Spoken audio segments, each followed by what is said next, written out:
Hi, everybody. We'll get started in just a minute. Hi, Sally. Do you like Sally or Sally Ann? I always wondered.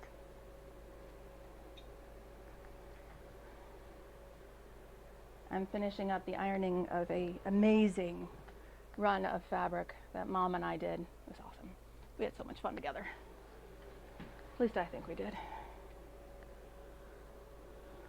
I've still got a bag of washed but not yet ironed fabric that I'm working on getting into my closet so I can actually see all the fabric I have.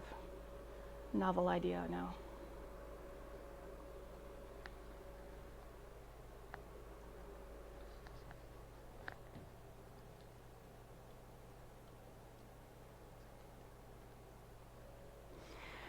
All right, people. Let's have some fun, shall we? Okay, so I will politely remind you all that there's about a 30-second delay between when you guys say something when I actually see it. Or rather, when you say something on the show. Yeah. There's a 30-second delay. All right, so we're starting on page 8 for those of you who have your handbooks ready. And we're going to put this baby together, and it's going to be a blast. We're going to have so much fun. I'm sorry, I'm really excited in case you haven't noticed. I love this pattern. All right, so Kitty, what are you doing under my prep table? Okay. So we are putting the exterior together. So you're going to want to piece your part A craft text, your part D, and it's turned the wrong way, piece of whatever you're using for foam, and your exterior piece. That's what we're starting on first. Now, last time when we got together, I talked about the different adhesives that that we've been using. We had a big, awesome conversation in the group chat about adhesives that everybody uses and why people use the adhesives they do, and some that get gummed up in the needle and things along those lines, and why I failed last time we got together because I was using a new adhesive and I didn't realize it was an iron-on adhesive, which is going to be very difficult because this foam that was recommended melts when you put an iron on it. Ask me how I know. So yes, this foam will melt if we're not careful. So that's why I'm not using that adhesive. That was the Spray and Bond, this guy, the fusible adhesive, which I should have actually read the thing where it said fusible adhesive. There's a whole thing about adhesives and size of the can and pricing and things along those lines on Barb's Bags on the forum, on the discussion section that I started. You'll see a picture of the Loctite adhesive, which I will be using today, which is this guy. And there's a picture of the corresponding 3M version, which I used to have and I don't know where it went. I took it on vacation with me and I don't know where it went. But we'll be using the Loctite adhesive. I haven't used this one, but I've seen it do just fine. We'll see how it goes. Hi, Sue. So we're going to try this guy out. We're going to see if it gums up my needle. We're going to see what happens. So we'll give that guy a shot. And I don't want to forget that. All right. So we're on page 8. So basically, what's going to happen is we're going to put this piece of foam right there. And then we're going to put this piece of craft text with my, you can almost see them, all my lines. These are all the lines that we drew last time. And we're going to put the lines up. Because if we can't see the lines, it's not going to help us any. Less than helpful. All right, so that's the first piece we're going to do. And as you may or may not, if you were here last time, you found out how I do my spray adhesive. Sue has an amazing video where she puts down a piece of newspaper and then she sprays on that one, and then she crumples up and gets the newspaper out of the way because that part is now sticky. I do spray adhesive stuff often enough, and our patterns call for them often enough that I have a Rubbermaid tub specifically for spray adhesive. I don't use this for anything else, except sometimes I use it for waterproofing. Actually, usually use my spare bathtub for waterproofing, which is highly entertaining to my husband. But I usually use this one for the spray adhesive and sometimes the waterproofing, which we will actually go over today too. And so, let me get that out of the way so we can get our pattern pieces. And I'll clear the board. I was just showing off all the stuff. I cheated. I'm a very bad example person. I cheated. I put my zipper pull on my zipper long before we got onto the video. So I cheated. I'm sorry, guys. I didn't want to look like a complete moron by trying to get the zipper pull on here, like spending 10 minutes trying to get the zipper pull on. And because I did that, it came on, it went on right away. So, of course, as soon as I put the zipper pull on, it goes on great. But I couldn't have done that on camera. I would have totally messed it up on camera. That would have been hilarious. For you. Mortifying for me. All right, let's get all the toys that we're not playing with onto the ironing board. And the toys we are playing with onto the prep table. Okay, so the way that Sue does it is a little bit different than the way I've been doing it. So directions say, let's actually read the directions. Let's do that. If you're using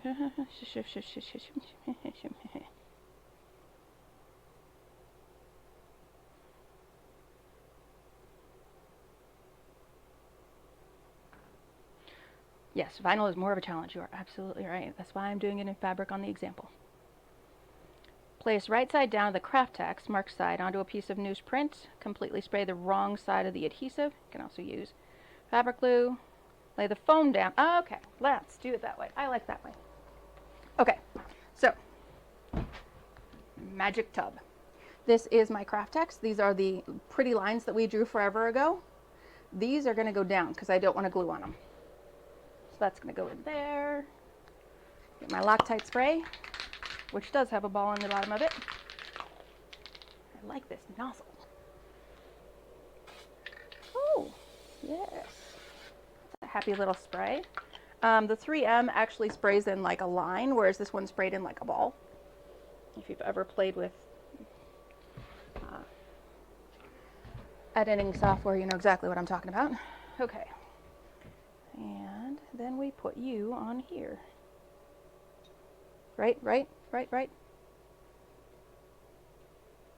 the foam down on the sprayed or glued to the craft text, making sure it's centered. You should have approximately 1/4 of an inch all around the outside of the craft text showing. All right. So every time I talk about craft text, I go K-R-A-F-T-E-X, which is the old craft song. So I got a little closer to this edge and not as close to this edge. Hi, Angie. So I'm going to scooch that over a little bit. Annabelle! It's great to see you, my friend. How's my favorite roomie? All right. So we've got our foam attached to our craft text, which I'm sure was horribly difficult for all of you to see because it's white on white. But there's about 1/4 of an inch all the way around that we've got going on. Now, my craft text is still a little bit sticky. That is very, very important. It's going to make your life a lot easier in a minute. Because we're going to spray this, we're going to spray the foam, and I'm going to pay special attention, there we go, to the outside where the foam meets the craft text, because I'm really going to want to make sure that that adheres very nicely to my exterior fabric. So I'm going to spray the high heaven out of it. And I'm a very large fan of fabric adhesive, in case you can't tell.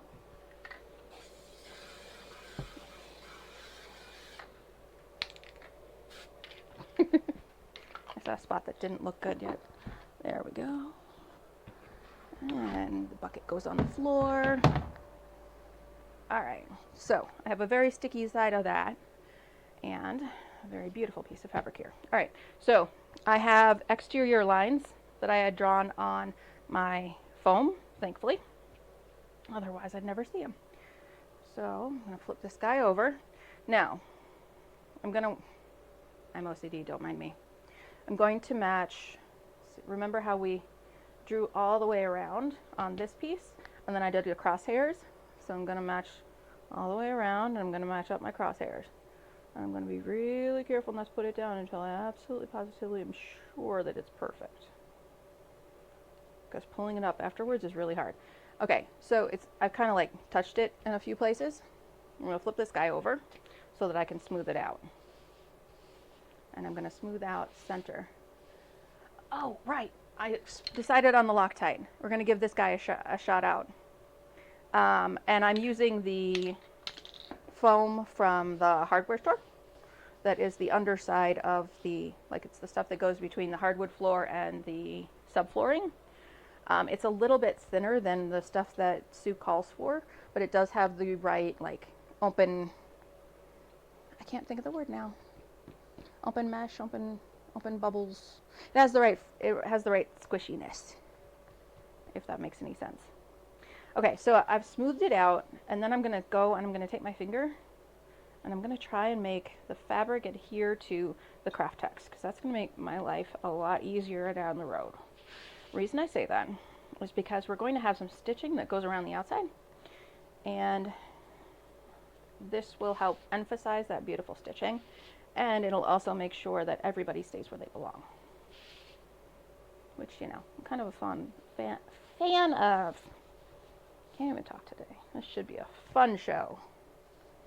Really big shoe. All right, so now I'm adhered everywhere. Beautiful. All right, so I'm OCD, I'm gonna check my edges. It looks like I'm a little bit, like I didn't bring the craft text all the way over to here as I should, and I'm a little bit close on there, but it's only by like a millimeter or two, so pretty much only me or you guys would notice. And where's my mouse? There we go. All right, so we are all glued together.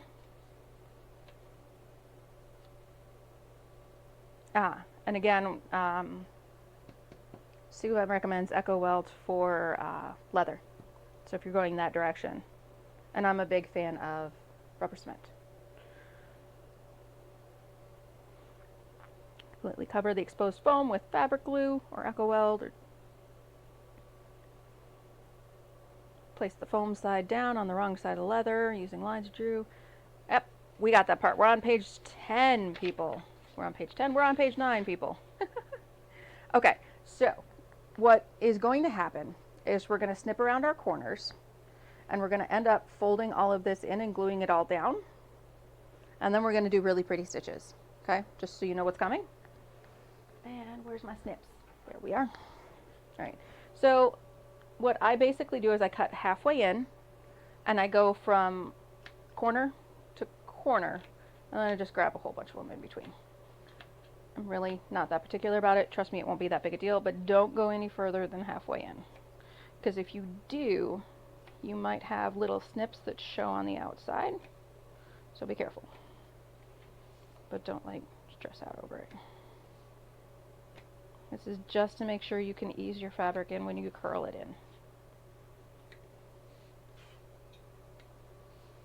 Snip, snip, snip.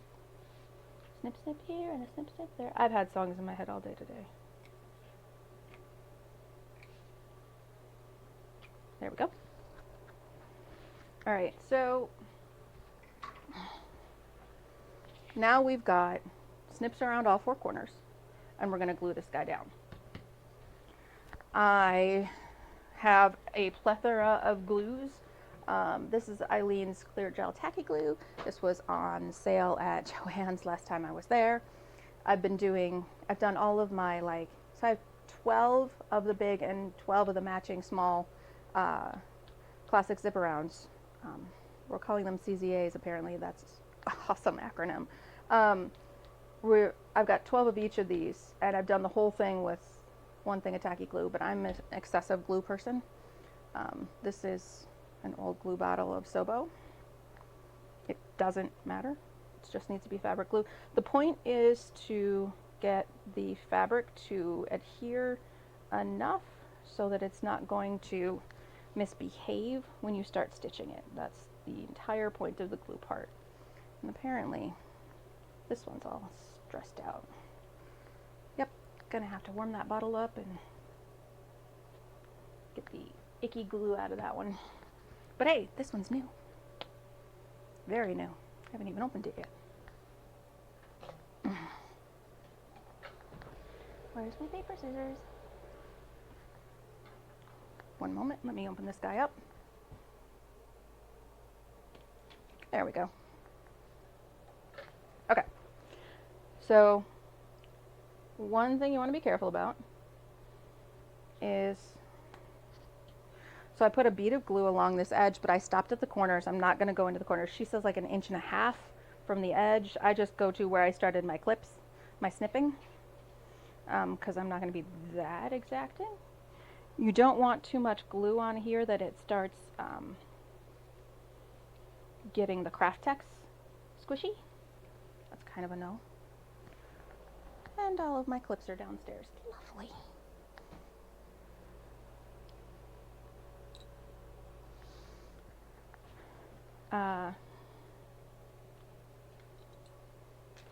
So you don't want to get the craft text saturated. And you also need to be a little bit careful with your fabric. If you're doing a cotton, it's really easy for that glue to show through. Obviously, if you're using something that dries clear, it's not that big a deal. But if you're working with something that is going to have a problem with the way that the glue shows through the fabric, obviously that's not an ideal situation. So one of the things that I've found that works really, really well for me is I'll get my clips and I'll actually put them clear side up. Clear side is the part that's flat, so usually there's a part that's flat and there's a part that you know, clips in like that. I'm putting this flat side up so that it holds the fabric flat against the craft text. It does leave little indents on the other side of my foam, but it's not really something that you notice after a little while because it works itself out, it relaxes out. It takes a little bit, but again, it's also going to be dependent on your foam. And I am so annoyed. I just found all the rest of my clips from when I was on vacation and I left them all downstairs. It's the way the world works sometimes.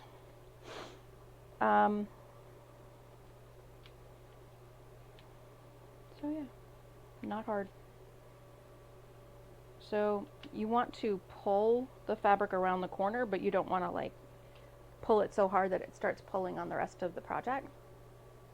And now I really want another clip. I really want another clip. Aw, darn. It's going to actually dry pretty quick. I'm just being a baby because I don't like waiting.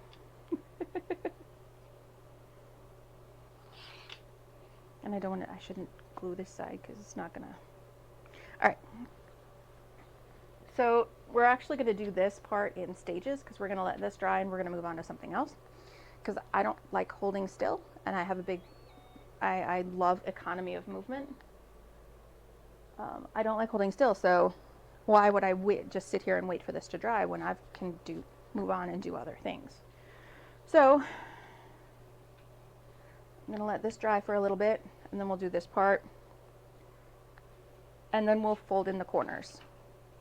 Obviously I'm not going to sew the false stitch until all of this is pulled in, but we can move on to playing with the other pieces. We can mark where the tag is going to go, where my tag is going to go. So one of the first things you want to think about is zipper.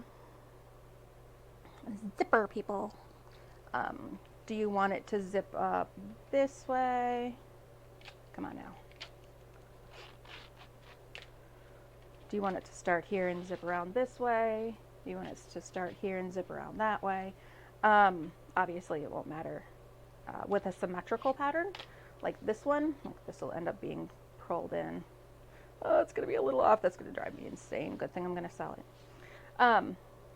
But with a pattern that looks like this, I mean, it's going to be basically looking like that. So the pattern really isn't going to matter. But if you have something like, oh, I don't have all the rest of mine up here. Darn. If you have a directional, you're going to want to know which way.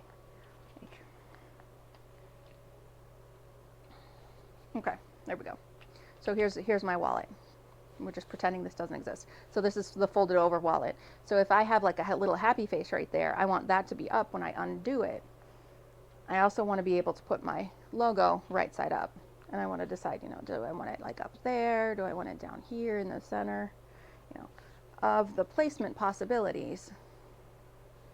See, I like my wallets to unzip like this. Do you want it to unzip like that?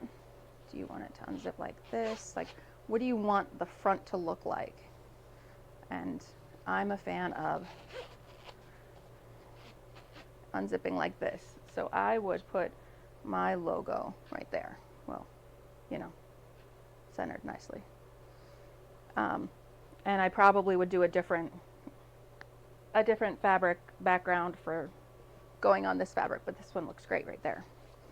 So because I'm going to go up and over like that, and in all honesty, it doesn't really matter which way you go. It's just a personal preference. So now I have to figure out, okay, how far down, how far over. Now I know that this is going to be the top edge. I don't have to worry about seam allowances or anything. This is going to be my top edge. So I want to make sure I find my center, of course.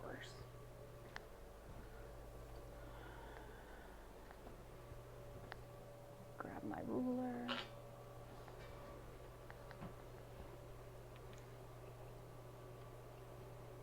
So we are, hello, most wonderful of husbands. Thank you for bringing me mozzarella.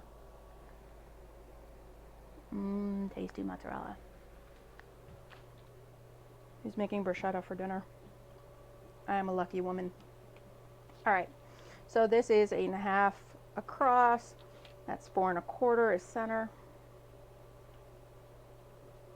So that's center. Now, I did mark out a fold line of where that would be. So it's 4 1/8 down is where my fold line is. This is 1 1/8. I think I want to put it about 1 inch down.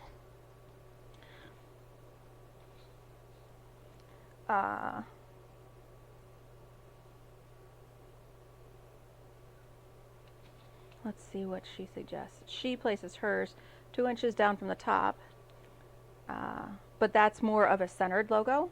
If you look at the front page of the pattern, her logos are more centered, and I kind of want mine a little bit higher. So I think I'll go 1.5 inches.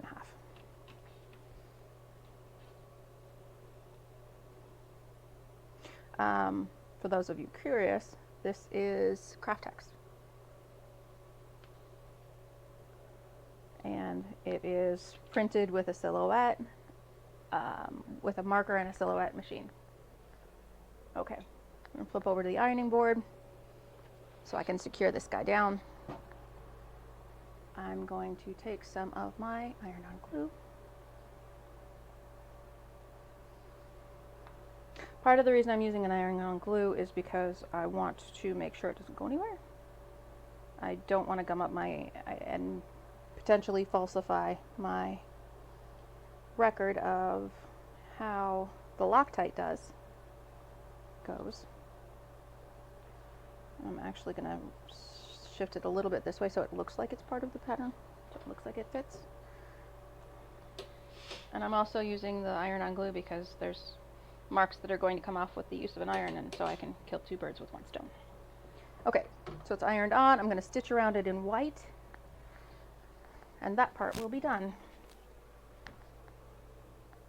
Hi, everybody.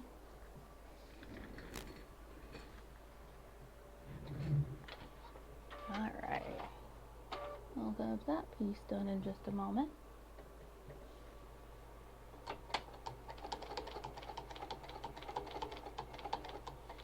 Always stop with the needle down, then turn. With any luck, I'll stitch this one on better than the last one I did. The last one I did bad.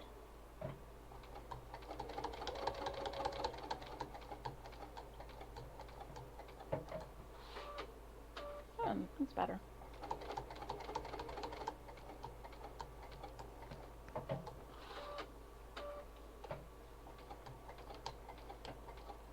And the nice thing is about the foam, it gives my label just a little bit more dimension because it's a sew-on.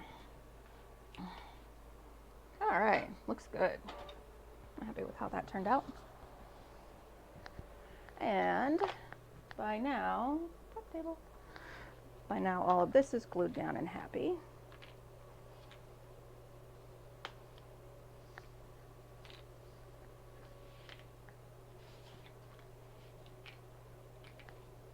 Ah, okay, so in case you were curious, I'm having a little trouble, like my layers are separating a little bit.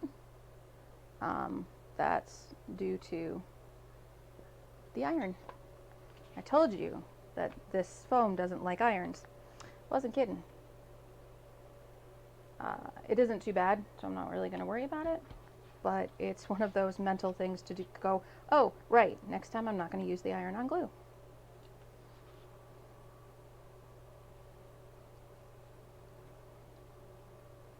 And that's a good reason to encourage this to lay flat. Okay.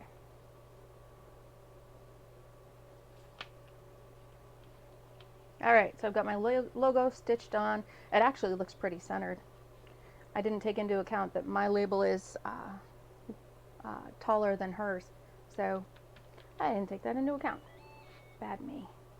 Okay, so I'm going to do a corner, and it's going to be fun. Okay, so this right now looks kind of like, it kind of looks like a dog nose for quilting. It kind of looks like a mess. Basically, it's a little point right now because that's all it can do, because these pieces are folded up. These pieces need to turn into a beautiful corner. Now, you're going to want to be careful because the edge of the fold is going to show on your finished product. Now, I use way more glue than I should, but I've figured out a technique. So I put in a whole bunch of glue in that corner. I basically go from where it's glued down here to where it's glued down here, and I make sure it's all filled in. Not necessarily the best thing in the world, because it does get, like I was saying before, the craft text a little bit, it gets the craft text a little bit wet, but it's not so much that it's not going to survive it. What I do is I squish down the fabric into that glue so that the entire edge of that fabric gets glue, and then I kind of flip it back up, if it'll behave itself, and then I grab the far left one and I pull it down, and it makes tiny little crease on itself, and then I grab that next little piece that's cut and I pull it down, and I grab that next little piece and the next little piece, and at this point this is the final little piece. So now I have several pleats that kind of go like this. I'm going to take them and I'm going to squish them so they all go like this. And now I have 1, 2, 3, 4 little pleats that all go in the middle. I will do Sue's technique on one of the other corners so you can see what works for her, what she suggests, and what works for me.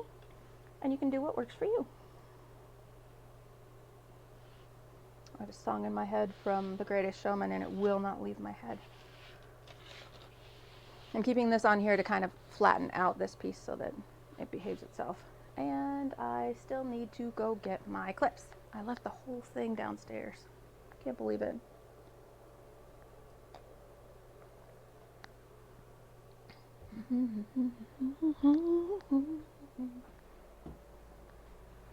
Oh, there's one. Can scrounge this one. I can probably take one of these over by now. Okay, so I'm going to do the same glue thing. Sue does suggest a very minimal amount of glue, and the first time I did this I did exactly what she said, and it worked out just fine. So if this isn't working for you, go with the literal directions. I'm still gonna, my glue method is very is honed. So what she suggests is, these two are flat.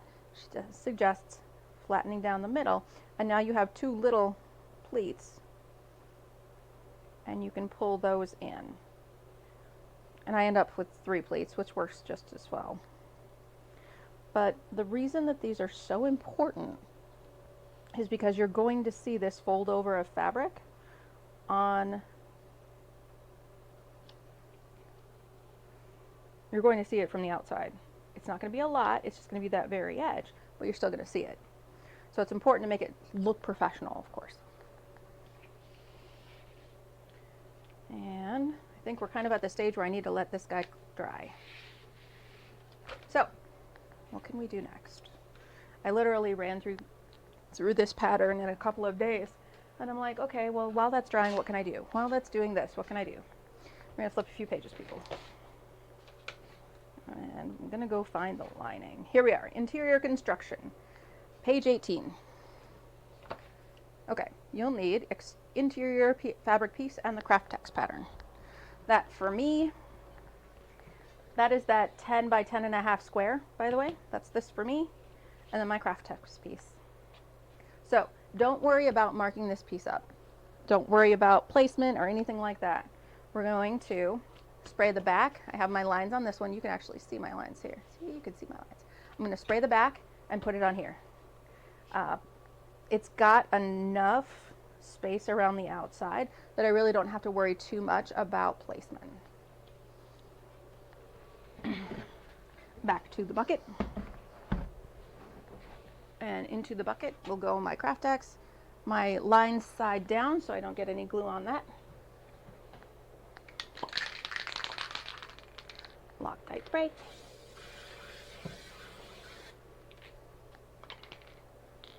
You could probably get away with like a quarter of that spray, maybe half, but I'm OCD like that.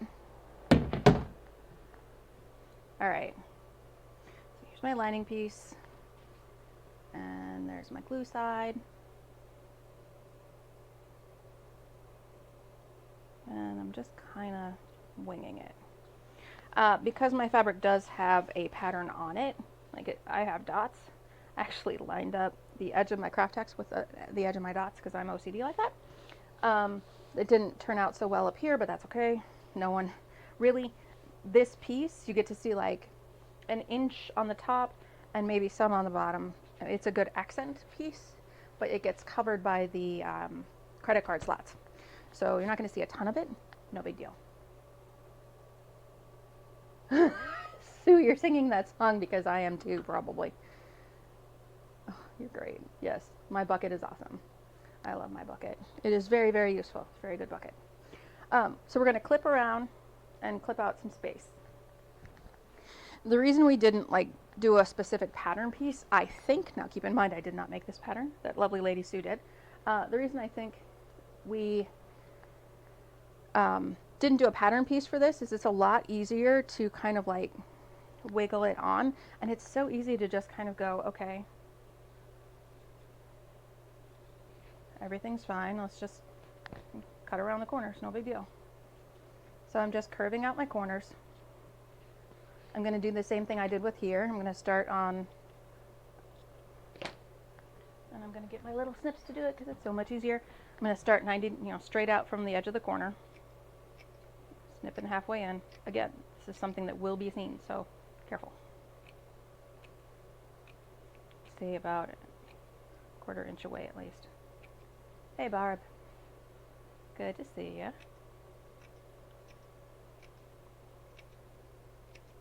Alright. So that's the four, is that the four corners? That's two. That's three. Three corners. That would be entertaining to watch me try and figure out what in the world I did, huh?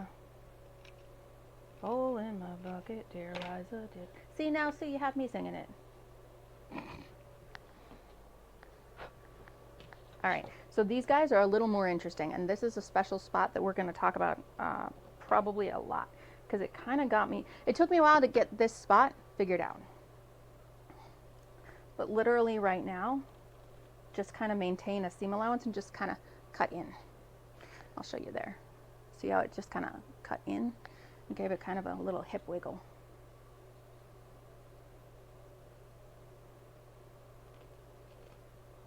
And just a little hip wiggle. I'm not being super accurate about it because it's going to be turned in just like this was. This was a little more important because this gets a little testy. So for the notch, the hip wiggle spot, I'm going to start at the notch spot and I'm going to go through the notch spot. I'm going to do like one clip on either side, but this center spot is where I really want to get a good clip. So I want to, and I don't mean good by deep, I mean good like give it a few on the other side that are close to it, because that's going to be the hard spot to get everything turned around. And I see you guys talking, give me one sec.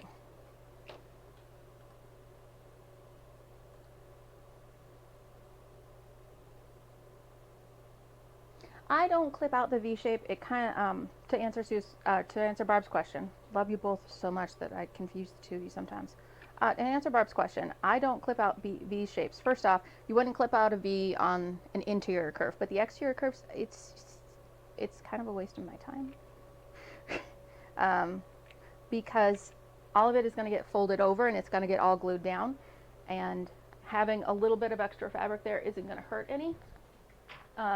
But keep in mind, I'm also using upholstery fabric and cotton here, so I don't have a really heavyweight fabric that needs to have that excess fabric removed. So what Barb is talking about is on an exterior, when you're folding everything in and you have like this ton of extra fabric there, sometimes you do a little V clips instead of just single lines in. I find that doing single lines in is a lot easier. Yes, my curves. I find that doing single lines in is a lot easier. Plus, I don't need to get rid of bulk fabric here. If you were using something like leather and vinyl, you probably want to V those out. So you want to clip a little tiny V instead of just a single line. But because, again, I don't really have excess bulk that I need to get rid of, it's an extra couple of clips that don't need to happen. At least not for me. All right.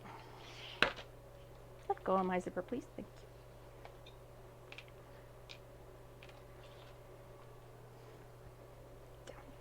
Okay, it's going to drive me crazy that I don't have all my clips up here. So give me 1 sec, guys. I'll be right back.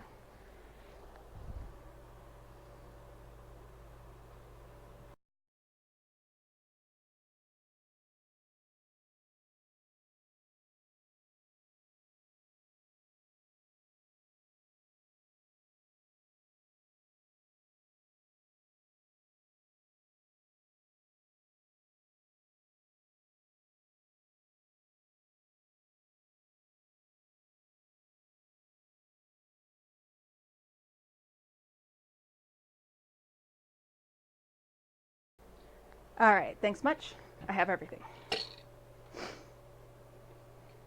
And it's my pleasure, Barb. See, this is the bottle of glue. I'm like 3/5 of the way through it.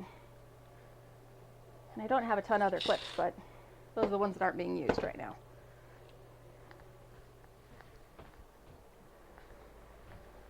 Man, I got a little bit of cardio running up those stairs. All right, so I'm going to keep with my technique because I found it works well for me. Keep in mind, everybody's different.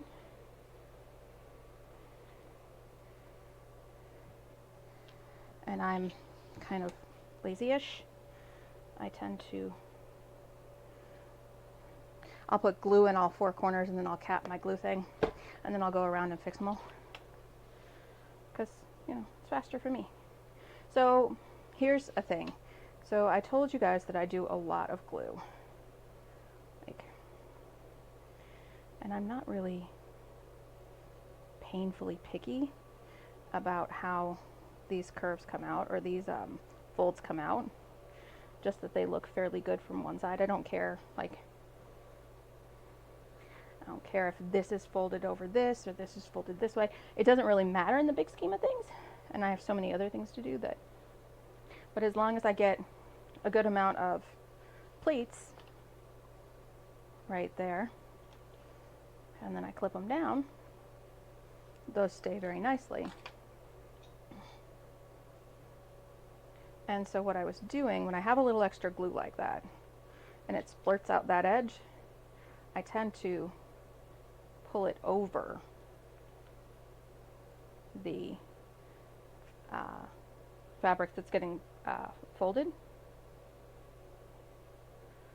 And it kind of squishes everything down and keeps everything nice and flat. Now, yeah, I don't need to flatten everything, but there will be times where you'll see me get out the mallet later that I really do need to flatten some stuff because it won't go through our machines. And I'm doing all of this on my Bernina. All right, should we do the hard part? I think we should do the hard part. So this is the hard line. This is where the hip curve is. That's the hard part. It's not really a hip curve, it's more of a curve in. So I'm going to put glue right along that edge. Remember, now I'm working on a cotton instead of an upholstery, so I'm going to put a little less glue. And I'm going to put it right along that edge. I'm going to fold this piece in.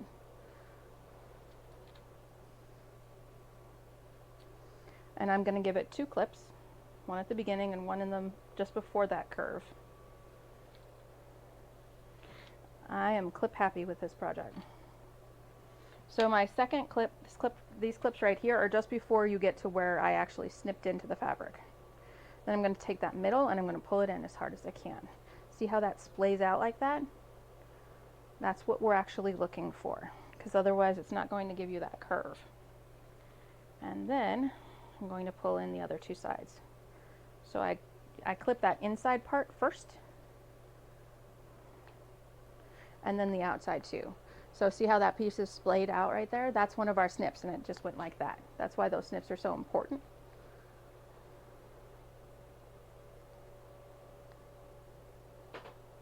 And thank you, I do like the clips. They work really, really well for this project. And that's why I can get this started, get everything moving. Because no one likes to sit around and do nothing.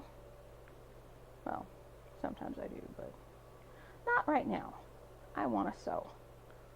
Except this project has a lot of prep, but we'll get there. All right.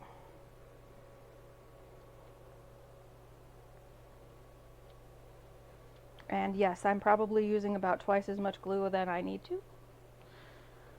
So feel free to not use as much glue. I actually can feel the glue bleeding through this fabric, so that was probably a bad choice on my part. I'm going to use less when I go over there.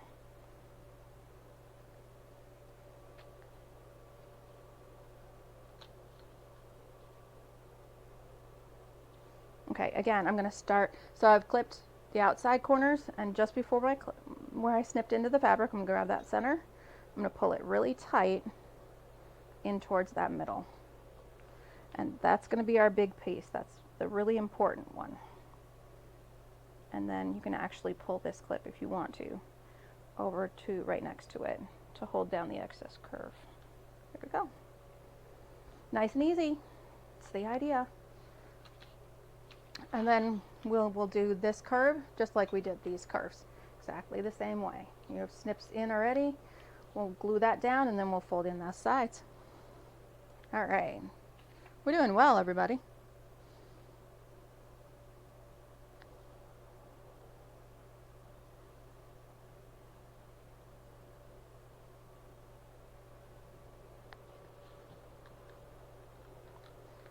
Every once in a while I come by and I check and make sure that that fabric is pulled in properly. It looks like we're doing good.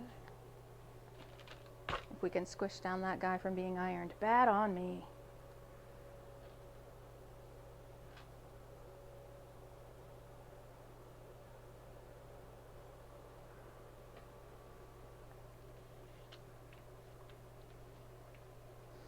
All right, let's see what else we can do while this all dries. Ha! Credit card assembly. This is where we break out the big guns. This is where it starts getting interesting. So I'm going to put these guys aside because I'm going to let them dry. And I'm going to grab out my credit card pocket. Move all, or my credit card slots thing. I'm going to give this guy a little quick iron because he's a little folded up. There's 2 pieces.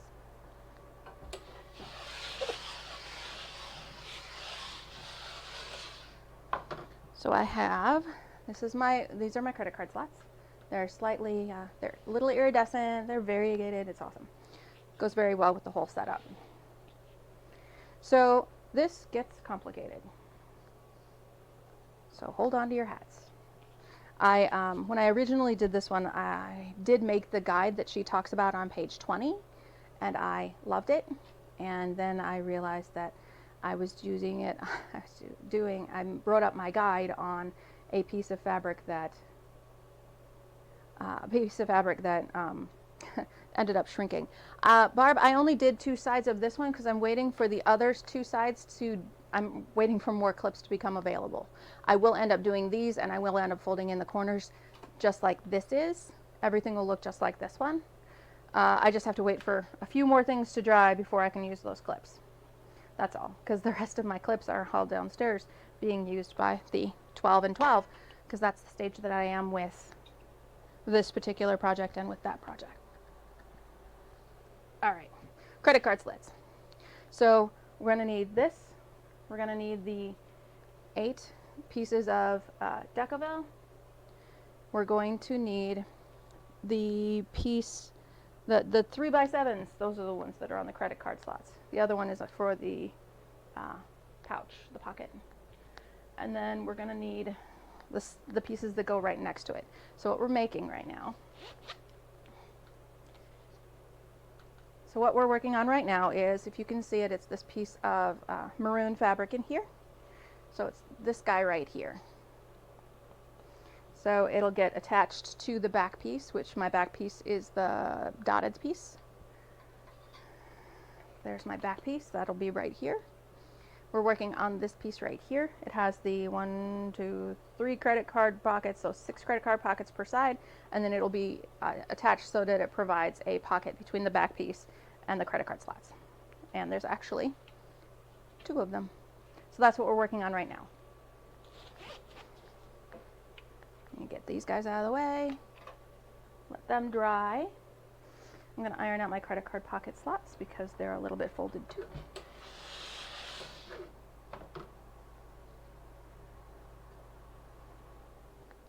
And now they're a little bit warm.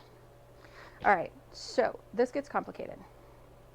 You're going to flip to the wrong side of your fabric, and they say use an erasable pencil or erasable pen. I'm going to use a pencil. It'll come off, it will be ignored just fine. It won't be dark enough to be interfering with this, and I can see it just fine, so I'm not really worried about it. I have a bad habit of using non-conventional things like, I don't know, Loctite spray adhesives apparently, and pencils and pens and stuff like that, instead of the like approved items. It works for me though, and that's the important part. What works for me. Gosh darn, I left my big ruler downstairs. That would have been easier. Okay, so 18.5-inch piece of fabric, which thankfully this looks like it is. Or it's really close. If you aren't exact on 18.5, don't stress it. Part of this gets cut off later and folded over and things like that. So don't stress about being exact, except for when you're measuring the credit card slot parts. Those should be exact. But don't worry about it too bad. Okay, so you ready? This is the part where last time I was telling you guys that instead of stitching across the top of the credit card slot, she puts Decavel on the top just to give it that stability instead of stitching across, and I thought that was a great idea. I love that idea. I think I'm going to do it a little bit more often. All right.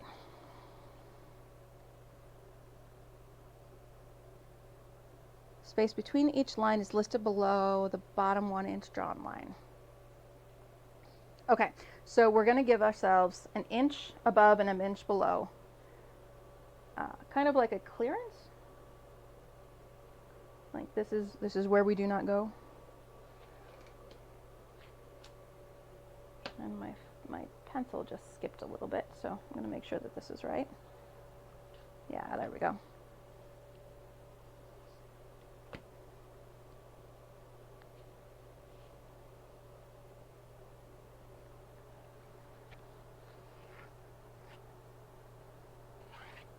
All right, so I've got an inch, basically a margin on top and bottom.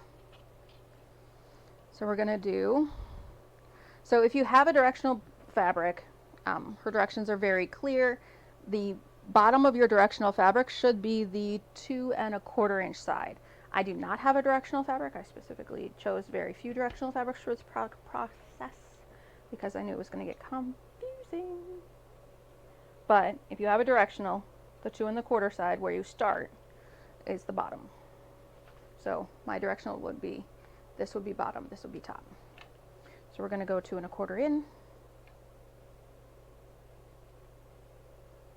And because my ruler is 2 inches wide, it doesn't help any. So one thing I want to mention is when you're lining all this stuff up, start making sure that you're doing 90-degree turns. So what I'm going to do is I because you're never quite sure if you cut out your fabric straight, because sometimes it gets wonky when you curve it, things like, or when you fold it to cut it out. So what I did was I drew my 1-inch line and I got it as close to an inch down here as I could. And now all of these lines that I'm going to do are going to be perpendicular to here. So because of the way the ruler I have, I can see through it, obviously. And I have some dotted lines. I'm going to line up those dotted lines on this solid line to make sure that I'm getting a 90-degree turn. And that's going to make all of this a lot easier because these guys are cut out basically 90 degrees.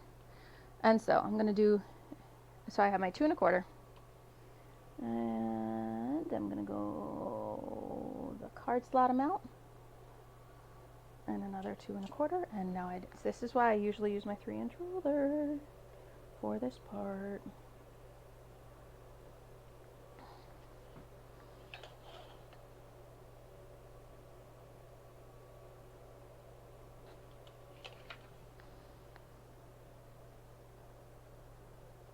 If anybody has questions, feel free to type them in chat. You don't need to wait for permission or anything like that, because I will be glad to answer anything I can. And heck, Sue and Barb are both in chat, so these lovely ladies are awesome too. I saw I had a Lauren in here. One of my 2 favorite Laurens is in here.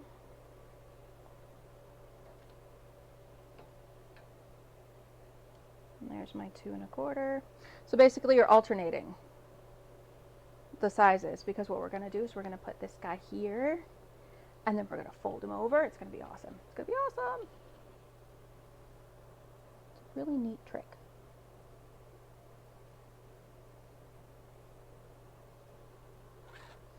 This is why I use my 3-inch ruler.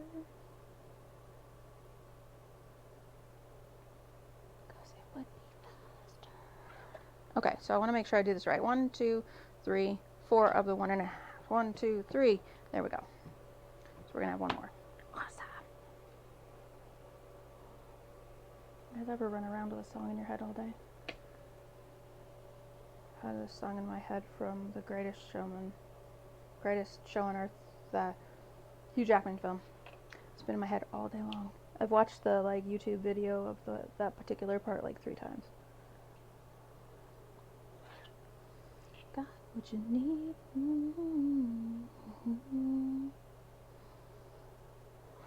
See, and you guys said you didn't want music, and here I bring it in no matter what. I'm teasing. All right, so 1, 2, 3, 4 of the tiny slots. 1, 2, 3, 4 of the tiny slots, and there should be 3 1/2 inches left over. And there are almost 3 1/2 inches left over. It's like 1/8 of an inch off, but it's close enough because it'll get cut off. Or I'll wing it somehow.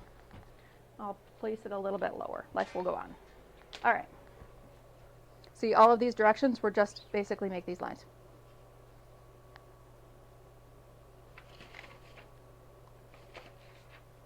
So we're going to lay everything out before we take it over to the ironing board, because I want to make sure that I have everything exactly the way it should be. So we're going to take one of the 3x7s and we're going to put it at the bottom. Keep it between those 1-inch marks. Okay. And then the 1 1/2s are going to go, it's going to go right up against this 3 because you're going to fold right there. And then this guy's going to go in that box. And this guy's going to go in this box. And this guy's going to go in that box. Okay. And then we're going to iron the whole baby out. It's going to be awesome. You're going to love it. So she suggests writing out a ironing board. So she's just writing out basically a piece of fabric that you can put above here, and you can just snag your ruler. And I actually did this and it worked out beautifully, so I love this technique. Like if I had all my marks out here, I would just grab my ruler, find my inch thing, grab the 3 1/2, put it there. Then the next line would be here, so I put this up against there. It was beautiful. It worked so nicely. I loved it. But unfortunately, I didn't have time to remake it, so I don't get to look as cool as I used to, or could have rather. Okay, so there's my 3, 1, 1, 1, 1. Come on now, behave yourself and sit where you're supposed to. Don't make me turn this car around. See, this is why I don't have kids. Would not end well for anyone involved. That's why I have cats. I get to talk back to the cats. They don't realize it. Works well.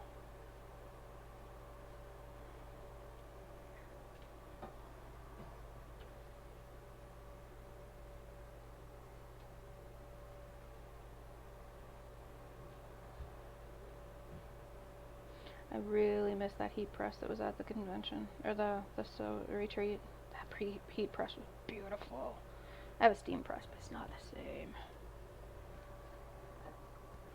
Then again, I'm spoiled.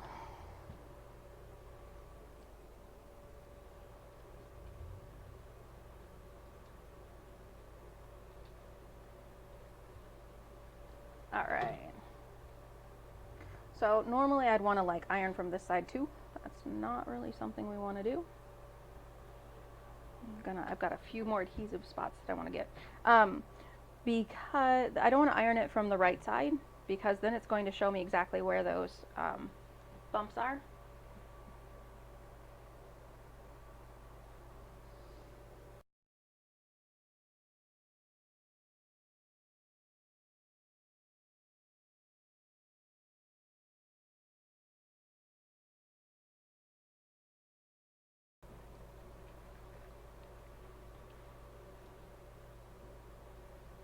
Alright.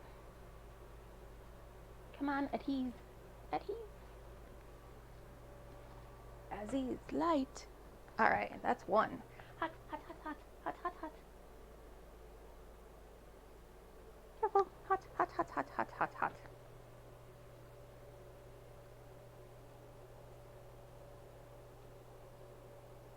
Oh, Elaine, you are absolutely right. Sue's directions.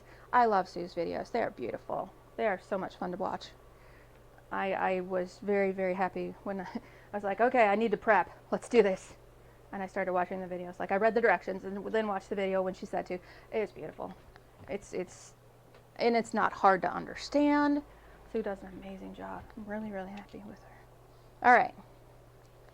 So we're gonna fold that baby up in a sec. I'm gonna put the adhesives, the Decavil, on this guy. And I'm glad you're enjoying this, Elaine. I have to go back and look at my directions because I don't even remember. This is why before I get to this stage with the 12 and the 12, yeah, I have 12 of the big ones and 12 of the little ones, like in the middle of being prepped. Before I get to this stage, I'm definitely making that template for both sizes, because there's no way in high heaven I'm going to sit here and do this, because this is a bit labor intensive when there's an easier way. I'm a big fan of economy of movement. Makes life easier. All right, so my 1 inch lines on top and bottom, 2 and change, and again I'm making sure I have a 90-degree angle there. 2 and change. Because my ruler is awesome, I can see it all.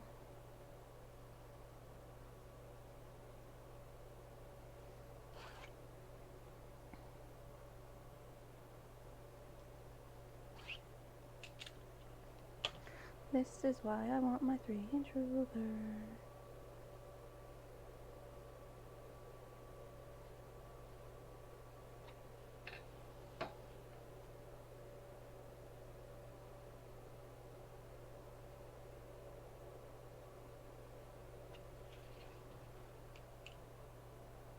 Watch, this whole video is going to be like, I wanted my 3-inch ruler.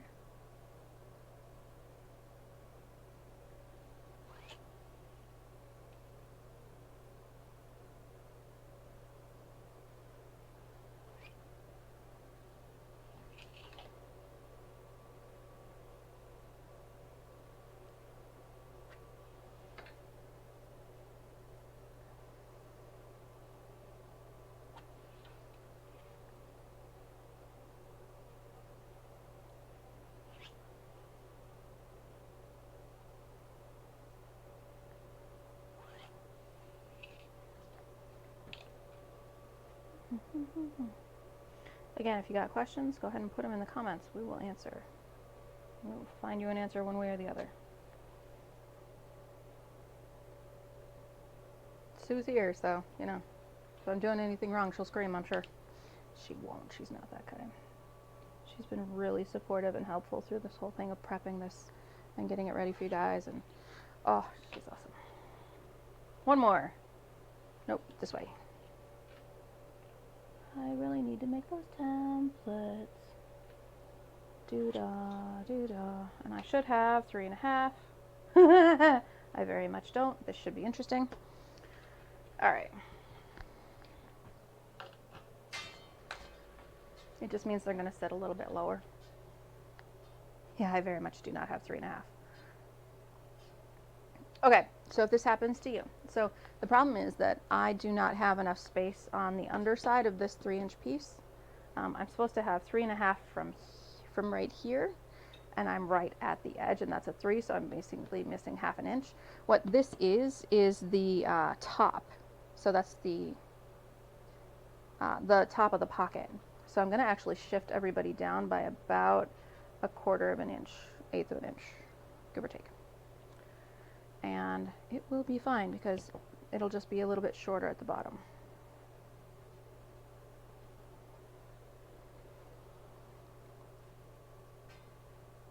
And I'm actually going to make up for it at the folds a little bit. At least the nice thing is that they're offset a little. Oh, there we go. I think I took too much space in these smaller ones. And if I just lean on that side of it, we'll be fine. Ha ha, I marked it wrong. See, you always figure this stuff out. All right, over to the ironing board, where I will have to readjust all of this. No one is surprised.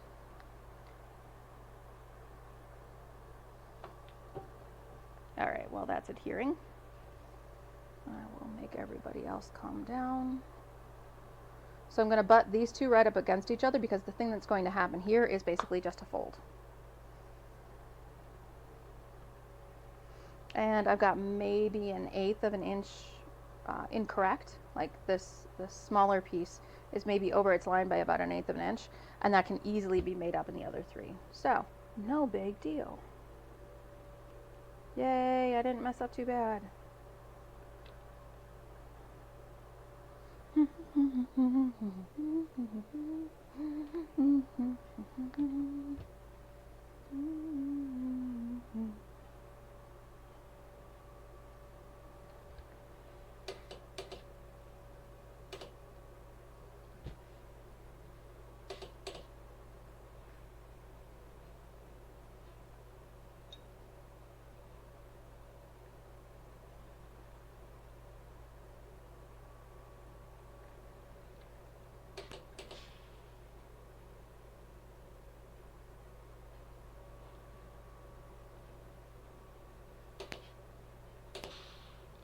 And I know we end up cutting off some space on either side here as well, and we end up putting that side piece on here.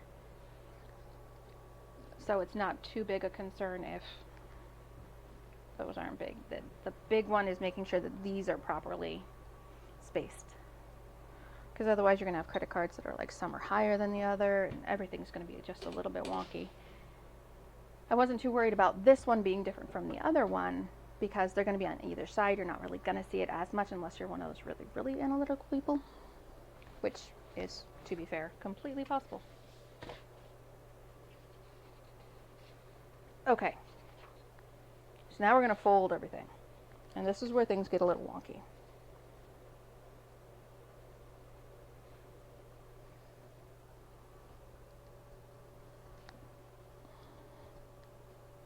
I'm reading the directions. Okay, fold right sides together, wrong sides together between the 3.5 and the 1/4. So that's this guy, that's this one.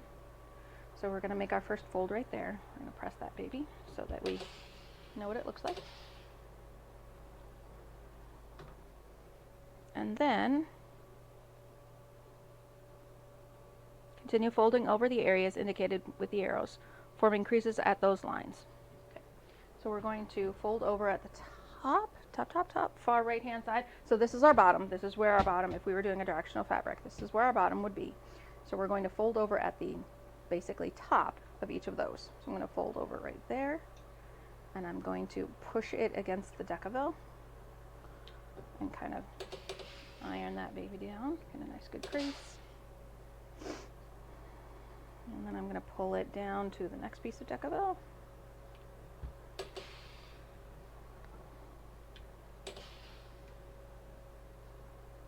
And the next.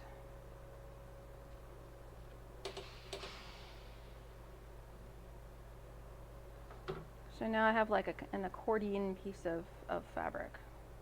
It's got 1, 2, 3, 4 little creases. 4 little creases. And it's going to end up looking a lot like where I just folded over. And we're going to do that over here too.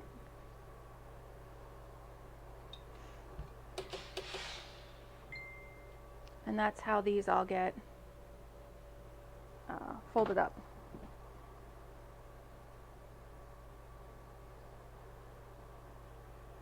And this is the fold, the front of the fold, where the Decaville is the front of your wallet piece.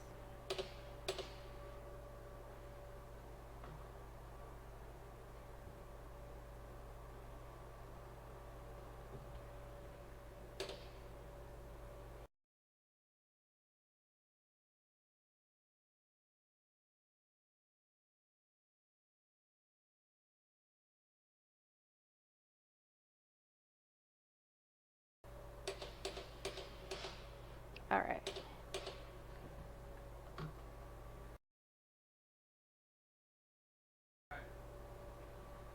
So now we have 2 pieces of multi-folded fabric.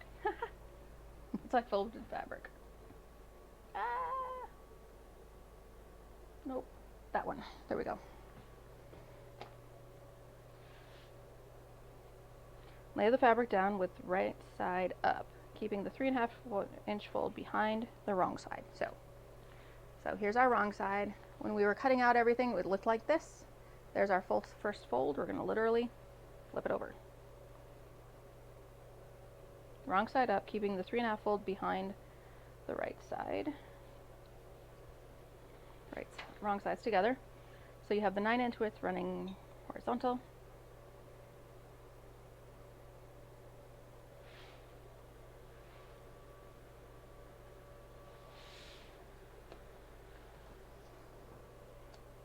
Okay, before we get this far, I'm going to finish out the glue, because now I got confused, and I'm going to read that again in just a sec.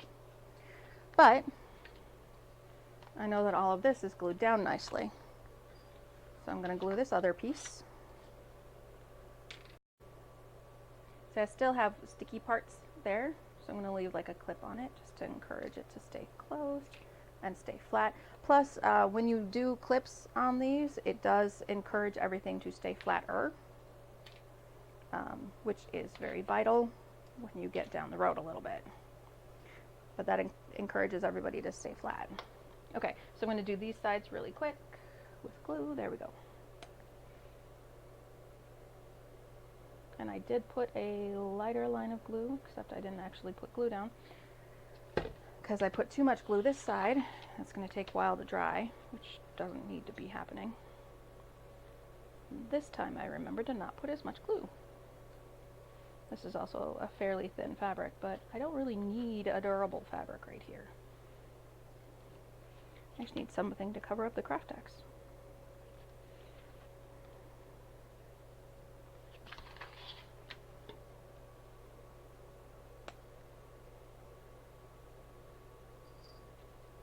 Oh, kitty's awake.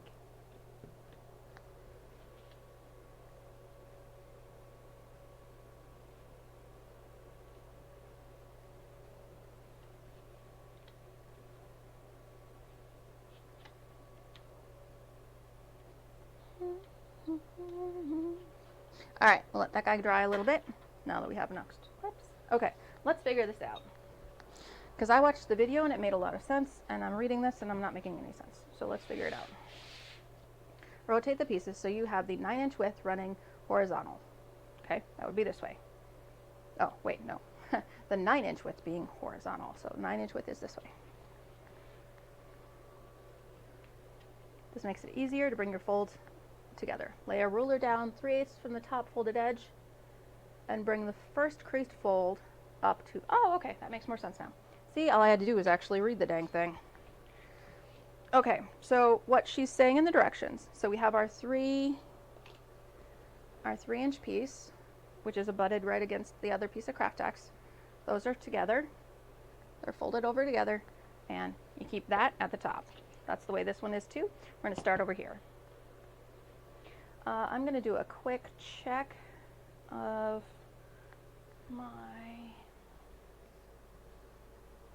I'm gonna grab one of my pens. So this one is water soluble. So what we're gonna do is we're gonna go down 3/8 of an inch, 1, 2, 3. And I'm personally going to make a line. And I know I have to cover up that line with this. So you're gonna take that first fold and bring it up to that line, and I'm going to cover the line because I made it with a marker so it's a little bit wider. And because I don't have any clips, no big deal. I have pins, and there's nothing that's going to be damaged by a pin on the sides for me.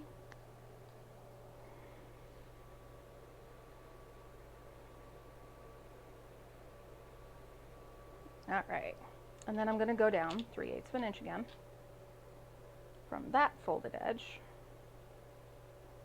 or, you know, 6/8. And draw myself another line. And I'm going to need to remember to remove those lines later because that will end badly. It will look really stupid. I mean, I'm a dork. These things happen. But I'd rather not be.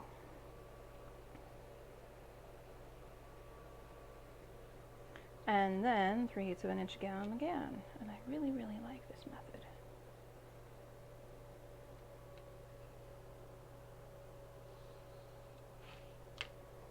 And now we have it. That's one.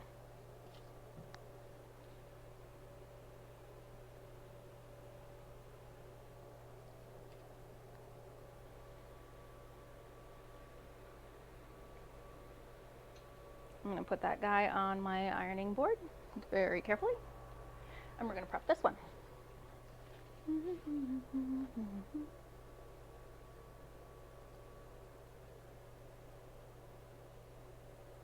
I know, I love Sue's like layout of do this, do this, do this. I found that doing the 3/8 of an inch with a ruler was just as easy as having the mock-up, but for the other one of figuring out where to put all these pieces, that one was beautiful. That was an ingenious idea. I think this part's pretty easy, but the other one is not. Like figuring where to put the Decaville, that was beautiful. I saw that and I was like, yes, why have we not had this for like years? I mean, I'm sure someone had it, but still, it's not the point.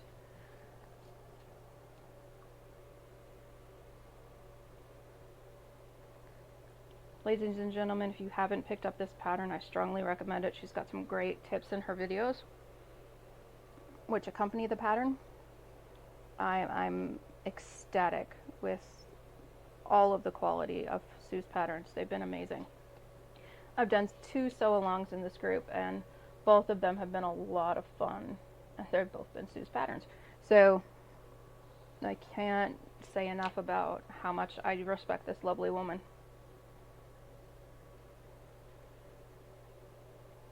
So if you don't have this pattern, I strongly recommend you get your fingers on it. So one of the things I want to mention is you don't need to worry about the sides. You just want to make sure that these, if it starts folding, as long as this top is straight, you're going to be fine. So right now my folding is actually kind of going this way, but I'm not going to worry about it because we're going to end up cutting that off on the edge. So I'm going to end up cutting that off, so I'm not too worried about that part misbehaving.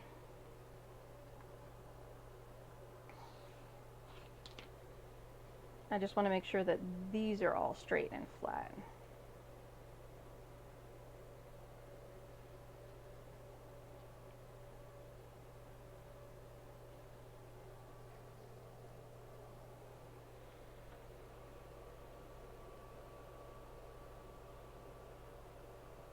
There we go. Silly marker. There we go. Okay, so over to the ironing board.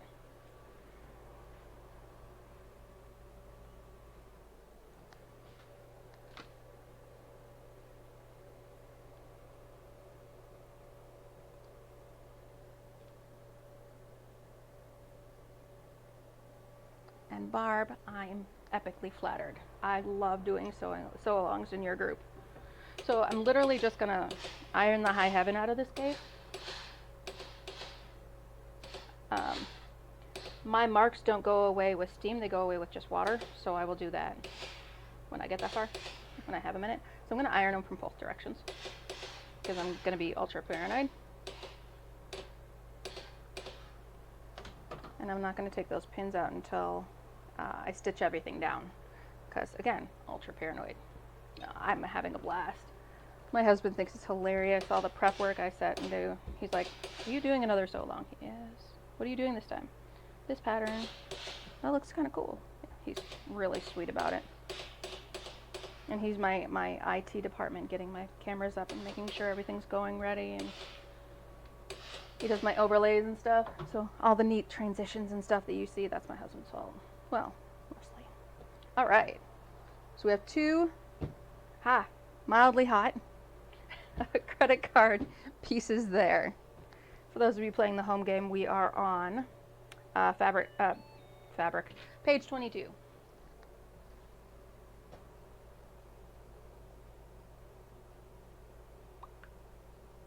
Yes, computer, I know. So, let's get us onto the prep table. Maybe we'll get to sewing today. That'd be awesome, right? Before we go further with those guys, see, this is one of those I don't like holding still, I like getting things done kind of moments. I'm gonna go back and find my glue. And put some glue in this corner, if I can get a hold of it. So I basically push, I take my thumb and I push up at the corner, and that kind of opens the excess fabric. And that shows me where I need to put my glue. Makes life easier. And I can literally just flip around, push that corner up, and it goes, oh, I need glue here.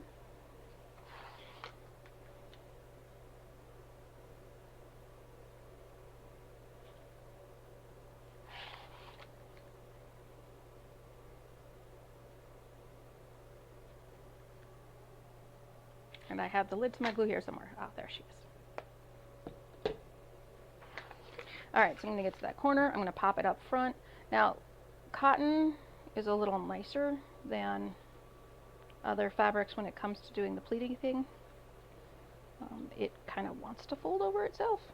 So, and doing a nice pleating on this, you're gonna want the same result because it's gonna be seen.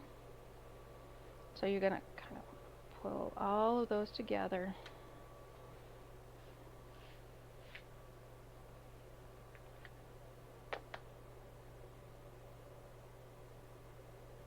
And pull it all together into that corner.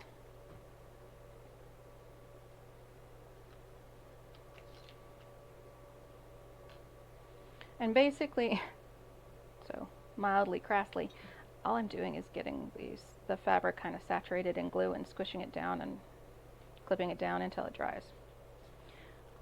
Hello, most wonderful man in the world. Hey there. You're parading bruschetta in front of me. It's very rude. Trying to. He wants to make sure I eat. You can't put it there. You can't put it on the prep table. You can't put it on the prep table. No food on the prep table. Put it on the sewing machine. I'm kidding. No, Ian, I swear to high heaven. What? Computer will be fine. You have a roly-poly? Yes, I have a little kitty sitting on my computer chair. She just squeaked. Was that a kitty yawn? I moved the chair and she woke up. Oh, you moved the chair. How much for the thread? 35. Okay. Is she here? No. Okay. I have a whole bunch of monofilament serger thread, which I will not be using. It's more of a blind hemmer thread, so it's that really, really thin stuff. And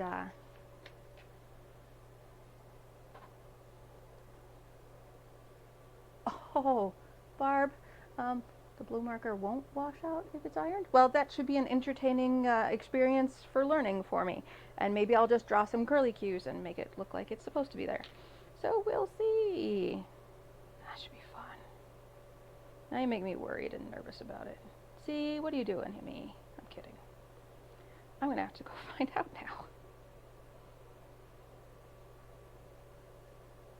And I'm literally just kind of folding everybody in to get a nice happy medium of pleats. That's all this is. I know it looks complicated and it looks delicate. It's not. It's glue and my fingers squishing things together until it looks good. So don't stress this pleaty part. You missed him by a little bit, Barb. He just left the room, but I will make sure that he says hi to, or you say hi to him. I'll express your love and concern for his well-being, because he is a wonderful man. I got lucky. Second time's the charm, right? Okay, so it's a very light blue marker. Give me a sec. I need to go get a little bit of water, because now you got me worried. That's a lot of water.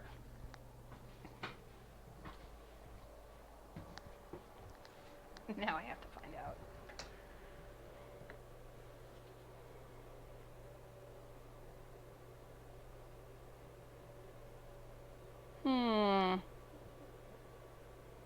I think it's coming out. Maybe we have different blue markers. Mine's like off-brand Amazon.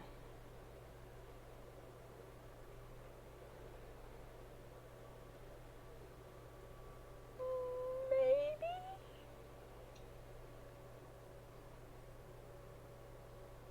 Now it's just wet.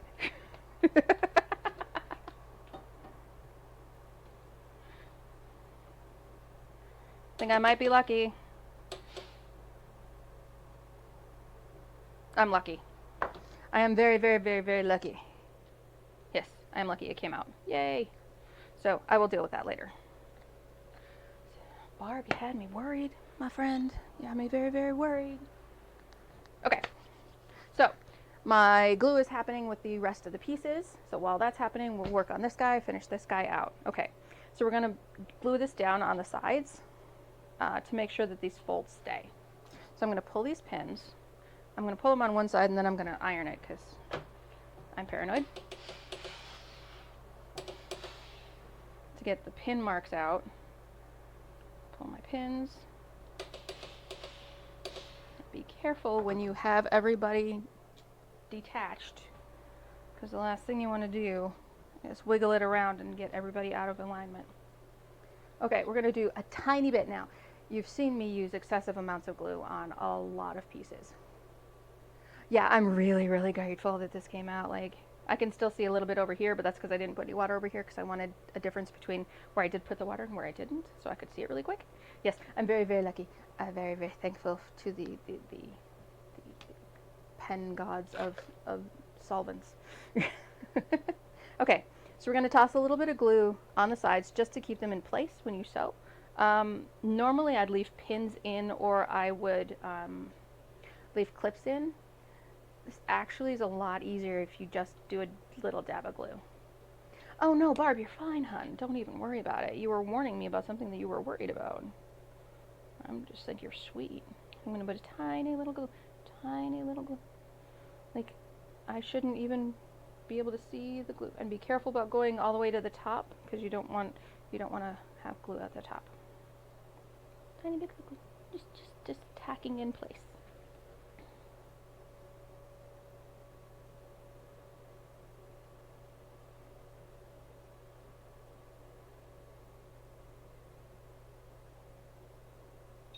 Besides, you thought you were helping me out. I'm not even worried now. Oh, you're awesome. Don't even stress.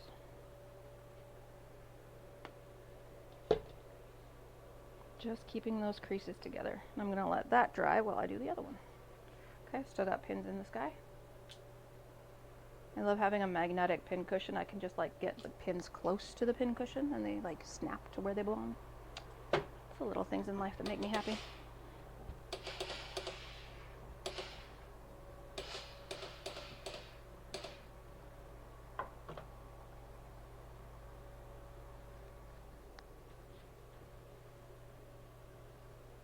Hot, hot, hot, hot, hot, hot, hot, hot, hot.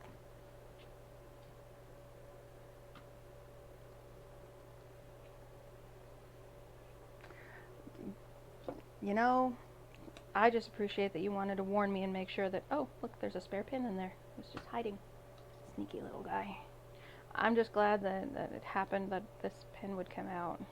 I'm just lucky. And again, tiny bits of glue. Like miserly amounts of glue.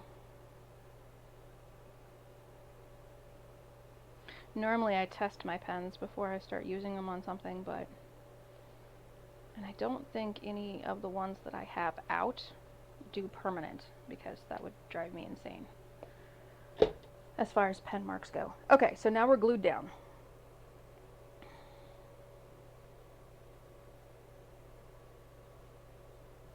If you want to do a line of stitching across this edge, now is a good time, you know, before we put the glue on. I love how they look with the uninterruptedness. I very much enjoy that, so I'm going to leave them like this. You do not need to stitch that top there. Okay, so we're going to want to draw a line halfway through.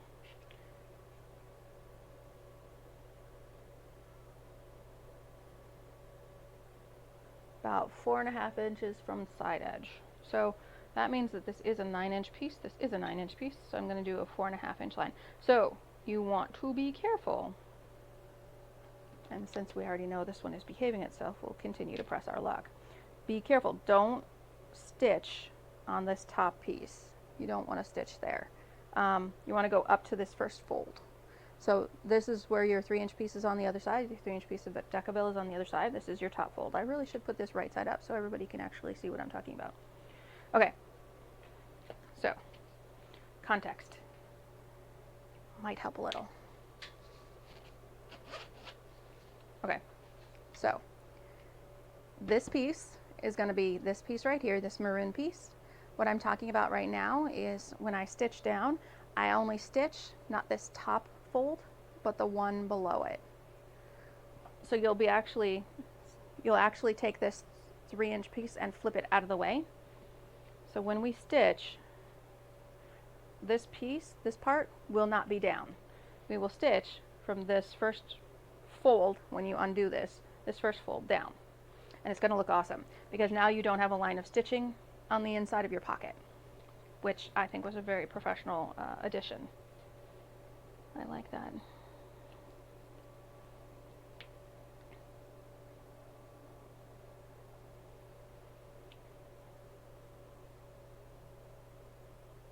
There we go. Now, of course, you can draw the line. Make sure I have a 9. I have a 9. That's beautiful. You can draw the line whenever, wherever. It doesn't matter that the piece is unfolded, because I'm only drawing a line. But I'm not going to draw a line on this top piece. I am, however, going to keep everything square. 4.5.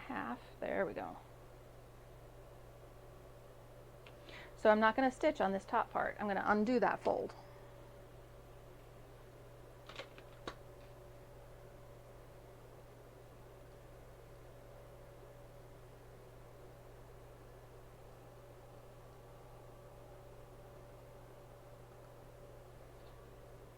So, well, this is where it's folded, and that if we were to put this in right now and everything was done, it would look, this part right here on the inside of that pocket has no stitching on it, on that part at all, nowhere.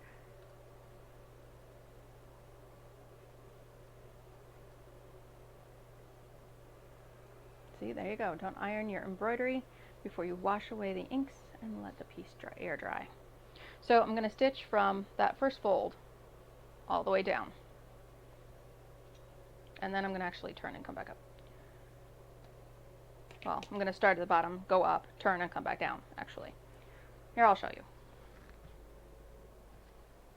Hi, everybody. Okay. So, this is my folded. This is my right side up. Here's my folded. This is my right side up. I'm going to unfold that 3-inch part. There's my 3-inch Decaville right there. That's right up against the other piece. I'm going to unfold that. I'm going to start at the bottom. I'm going to stitch up. I'm going to turn around and come back down. Because I want to make sure that all of this stays secure.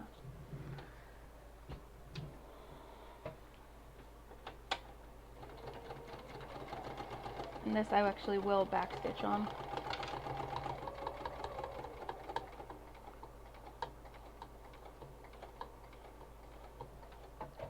Bury your needle, turn your project around, and come back down.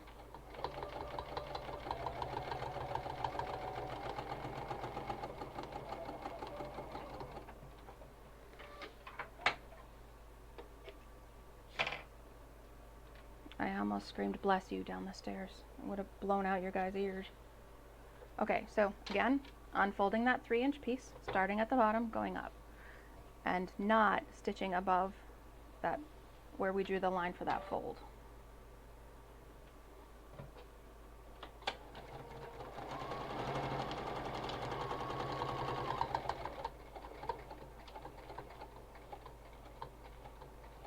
I'm being so slow because I really want to get a nice, good stitch on that.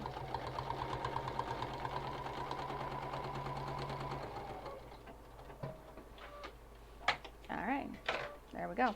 So, this is the back of the inside, and that's where our pocket's going to be. And so you're going to have a nice clean feel to that back of that pocket because there's no line of stitching that's going to like, so when you reach in to grab something, it's going to be nice and smooth.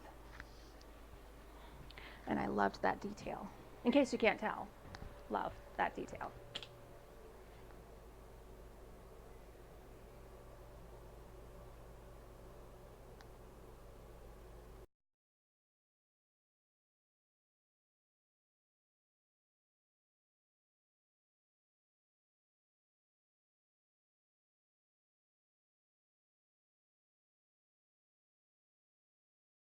Sorry, I have somebody picking up that thread, and apparently they're outside. Okay, so we have those two pieces. We're going to crop it out. We're going to add the side pieces, and then these two parts will be ready to go when we get the rest of the project that far. I'm going to get this out of the way. Okay, so once this is good, what we're going to do is we're going to make this an 8-inch wide piece. But because we found center, we want to do 4 inches on this side and 4 inches on that side.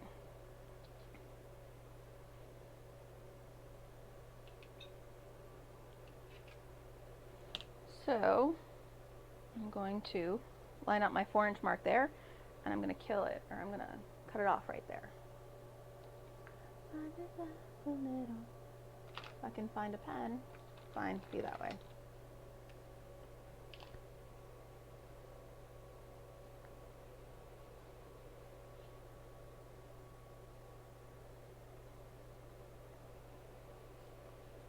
There's my 4-inch.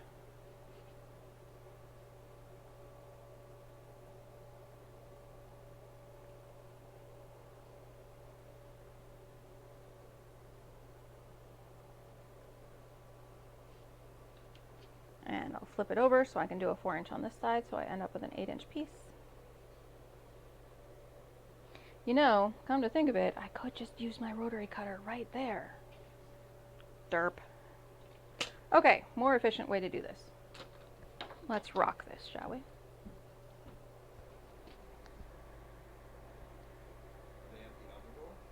Hold on one sec, everybody.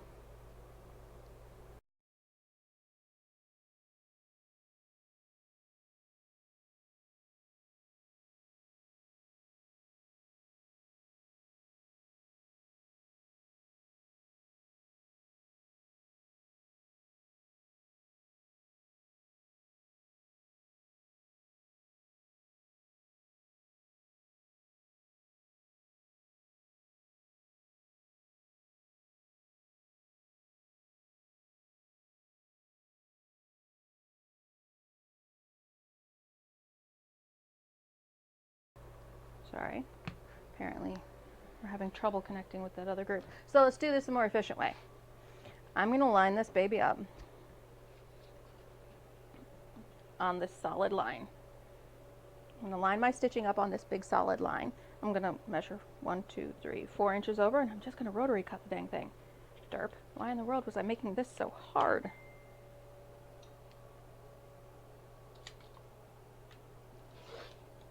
I'll just cut all that off.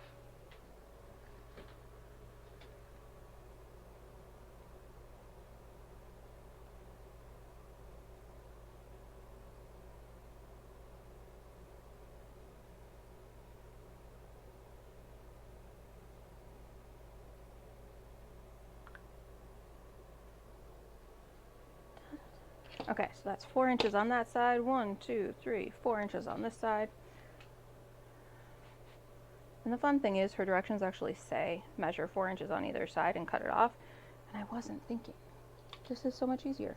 Let's do it this way.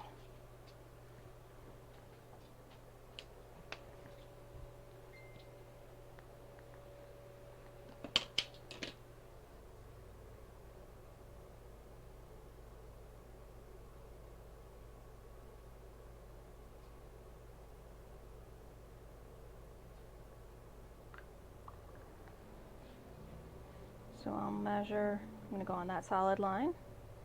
And again, it's a big thing about keeping things perpendicular to each other. So I'm keeping this part lined up with this line. And I'm making sure this is lined up there, that's lined up there. 1, 2, 3, 4 inches over is there. And also when I place this ruler down, I'm making sure that all of these lines on the ruler match up with the grid lines on the mat. 1, 2, 3, 4.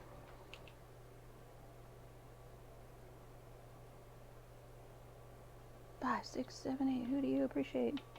Who isn't thinking that in their heads? All right. And we did just, by the way, cut the glue parts off, in case you were curious. Except for that, which apparently didn't come out. That slid under. Sneaky little piece of fabric.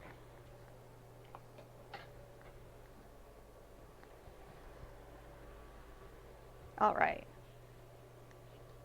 Now we're going to cut it off to 3.5 inches tall.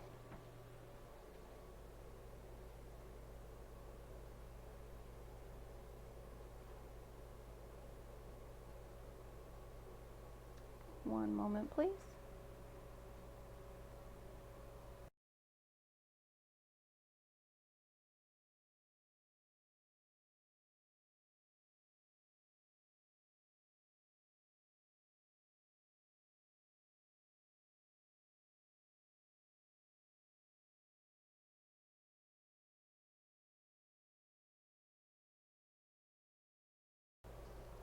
We're having trouble being found.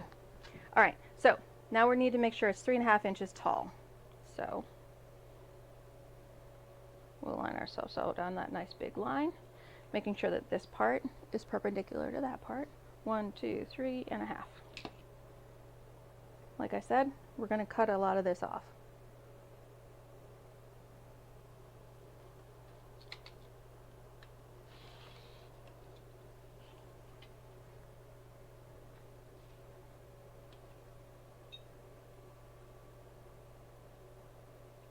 One, 2, 3.5.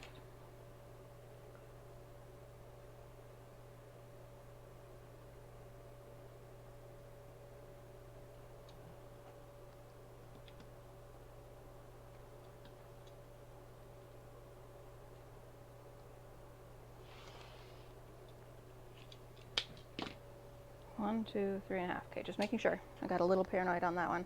Okay. So right now, this part is a little bit short. But what ends up happening is you fold this in and you fold that into each other and you glue it down and you stitch it down. So I'm not too worried. It's just going to be a little tight. So now there's 3.5 inch pieces. So now we have two pieces that are 8 by 3.5. And we are on to page 33. We're going to stitch this together. and we'll see what's going on. Okay, so now you have this beautiful accordion piece. It's held together by these stitches down the middle. We're gonna open these guys out and put them right side up. So all of my folded parts are down and the pocket parts are up. These are scraps.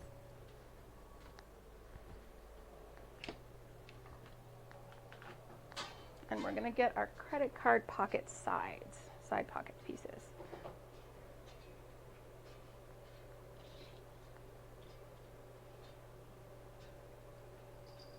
That's these 4 pieces. And they are just a little bit taller than my 3.5s, no big deal. Okay.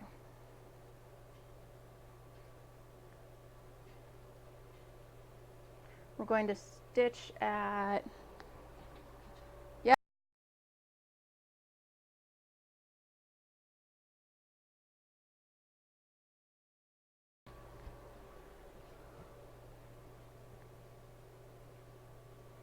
stitch at 3/8 of an inch seam allowance.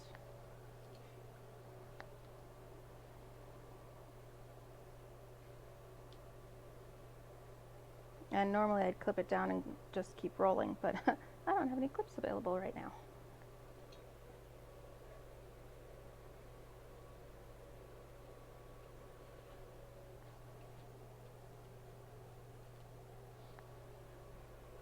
Well done.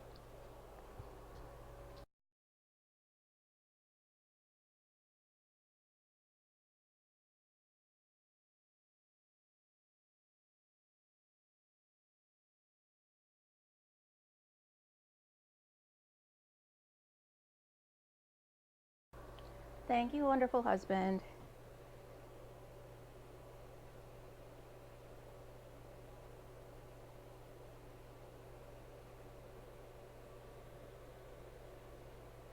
Do me a favor and talk to the nice guy who was buying the stuff from me on buying that serger thread, which is actually like more like blind hammer thread, but you know, that's my finger. No perforating the fingers. All right.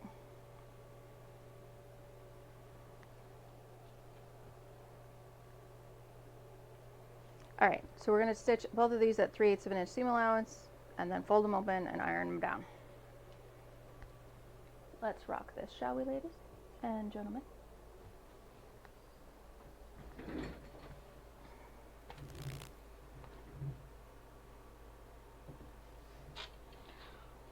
One, two, three.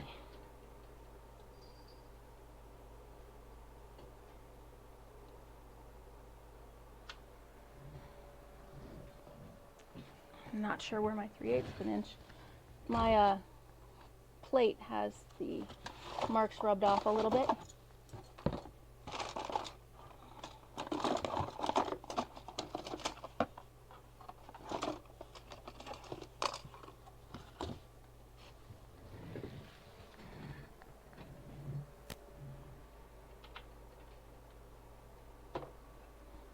Not really going to worry about back stitching because we're going to end up stitching over this.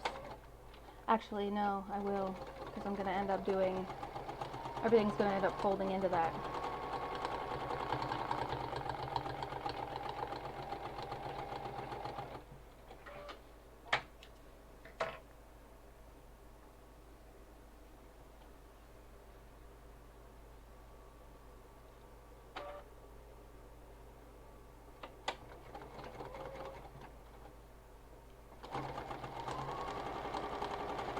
I do strongly suggest when you get to this part,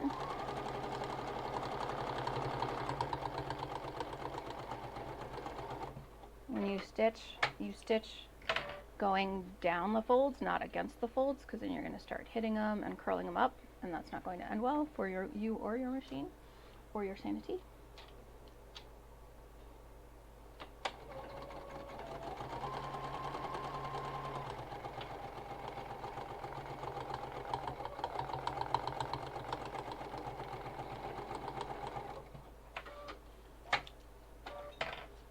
And see, I almost went against my own advice right there. And I probably would have caught one of the folds.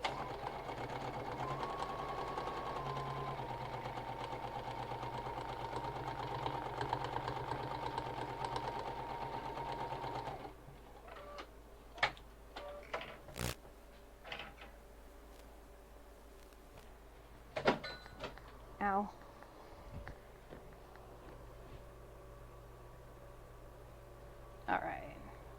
We'll flip these out, iron them down.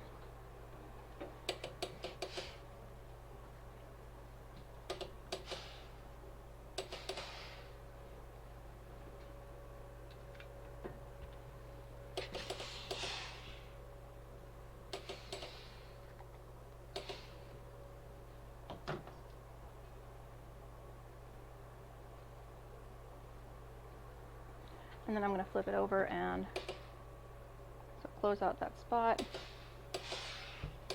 iron everybody down.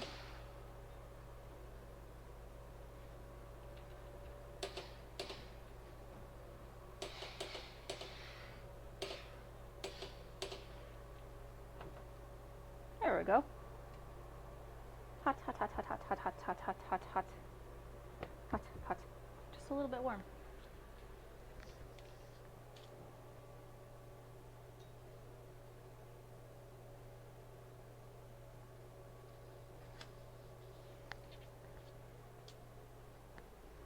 All right, back to prep table. Okay, we are on page 24. Press over the unseen portion along the fused stabilizer edge and glue in place. Oh, we were supposed to trim our seam allowance. Bad me. This is actually important. Go back and trim your seam allowance, everybody. It's going to make your life a lot easier later, because this is bulk you do need to remove.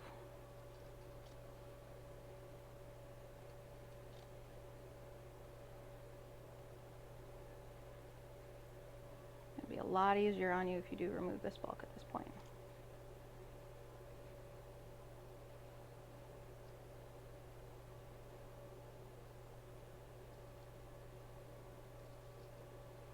And it's getting a little tough because I have multiple layers right there.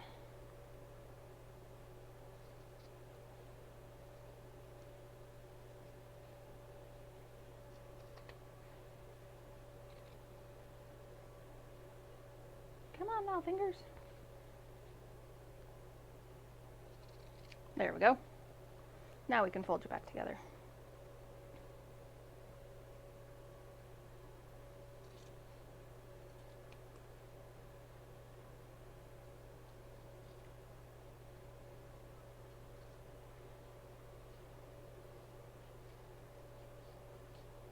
Ooh. It's the little things that make me happy in life, you know?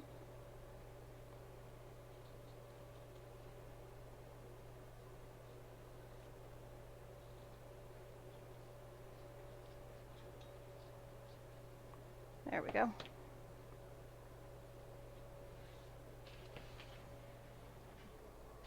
Awesome.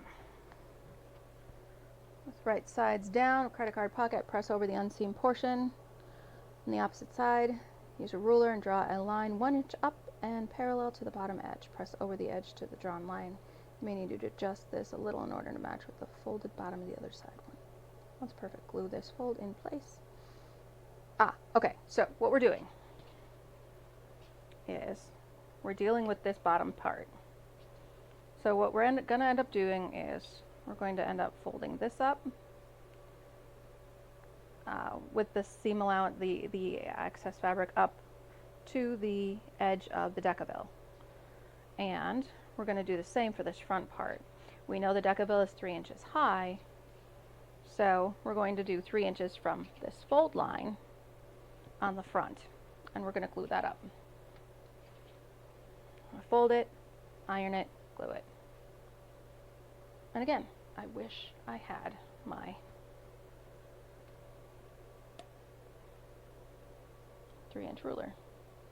This is one of those times where you like take a little bit of glue on your fingertip and kind of squish it across. Smooth it. So you don't need a ton of glue right here.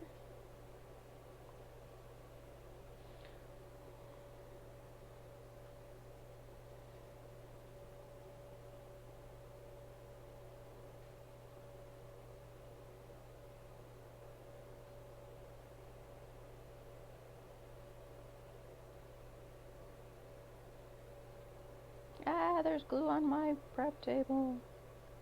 No.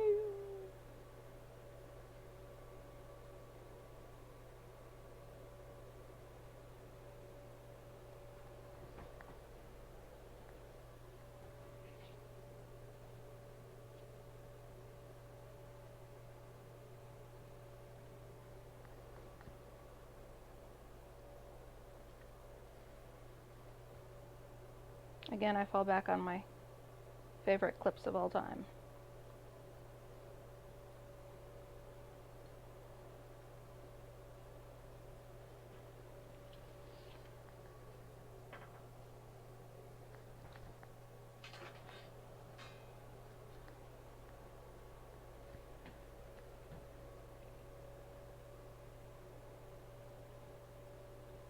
See, here I go, not being as smart as I should be again. 1, 2, 3.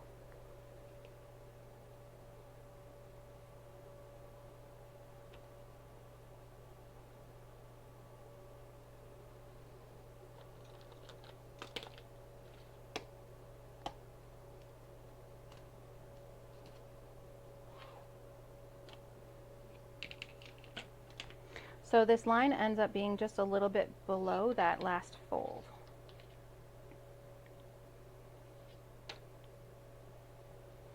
And I think I will do that on, I'll draw that line, 1, 2, 3.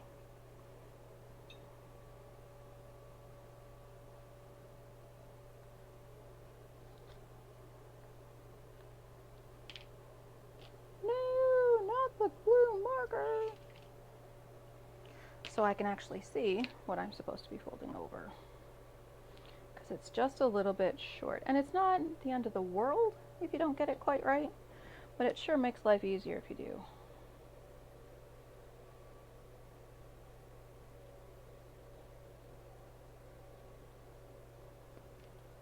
Again, when you're doing things like this, please be careful that you are not soaking your fabric with glue, like saturating it, because that can make it stiff. Unless you're looking for that feel, then feel free. But unless you actually want your fabric to be stiff and rigid as opposed to smooth and soft, be careful when you're doing gluing. And of course you can use a fusible or an iron-on, or I can see myself very easily using my iron-on glue because I like that stuff a lot, but that's what works for me, you know? If something else works for you, great, do it. You do you, guys. Alright, so now I have a 3x3 that basically when you fold it over, these two edges basically become, I call them lips. They come together and they're folded over and they look all nice and they're right and nice and even. We'll end up stitching all of this closed later. Alright.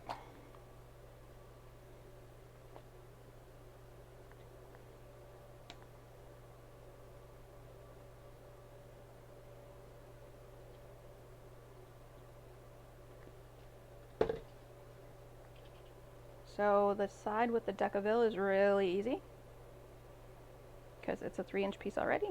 You don't have to think about that one.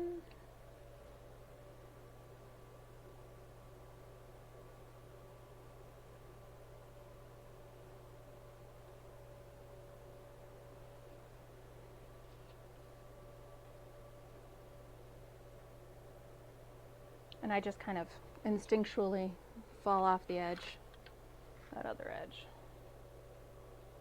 Just kind of extend that line, kind of squish it until it dries just a little bit.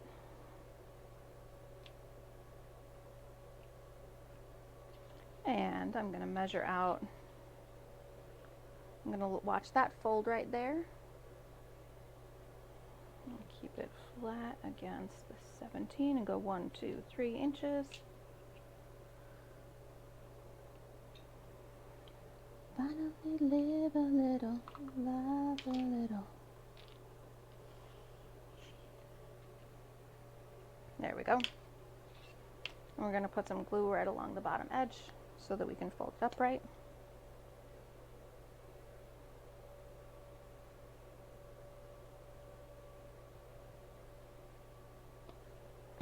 And I have a big glob that decided to be at that very end. So this should be fun. Kind of got to smear everything around now. But that's not a bad thing. That means I have less glue in places there shouldn't be glue.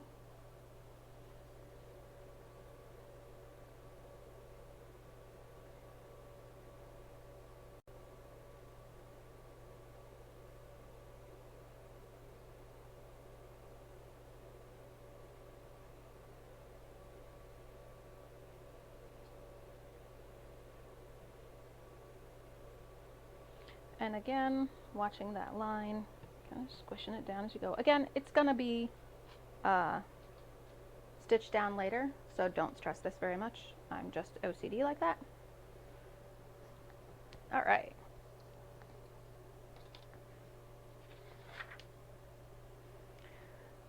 We have to stop here for this part, because if we try and go further, that is attaching these to the currently drying back panel.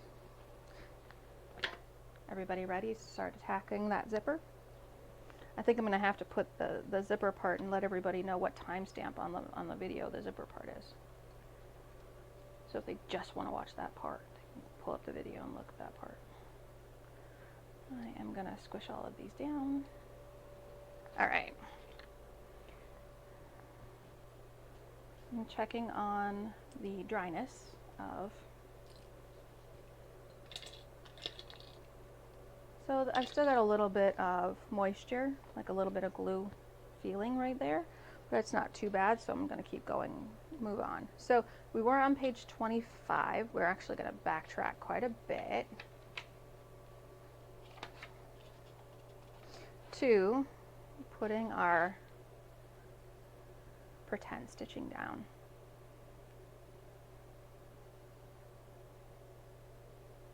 All right, so we're on page 10. So before we start doing the false stitch, you're gonna want to transfer a few markings to the front. And I'm I'm usually one of those people who's like, oh, I'll be fine. I don't need to transfer markings to the front. No big deal. You really should. It'll be so much easier later. So what ends up happening is we do a false stitch between the stitch lines, and that's where the zipper gets attached, and it gets attached from stitch line to stitch line, and we do a false set of stitches from stitch line to stitch line right in the middle to make it look like it's stitched all the way around. Okay, if that makes any sense. So we're going to put those false stitch lines in first, and when we go to put the interior piece on, I was talking about this last time, that this other stitch line of when we attach this interior piece, which mine is green, when we attach that, there's a second set of stitches that goes around all the way around, that in this particular one doesn't look very good. That's why it's my example. There's another set of stitch lines that go on the inside, but it doesn't go beyond the bottom here because you don't want to attach those two. Well, it kind of bothers me. So we're going to end up doing a second set of false stitches right there for that as well. So we're going to do both of those sets of stitches right now. So we're going to do the ones that are in the directions first, and then I'll talk about what I'm doing for the other set, and you can decide whether or not you want to. That's completely up to you. But it's not in the pattern, so fair warning.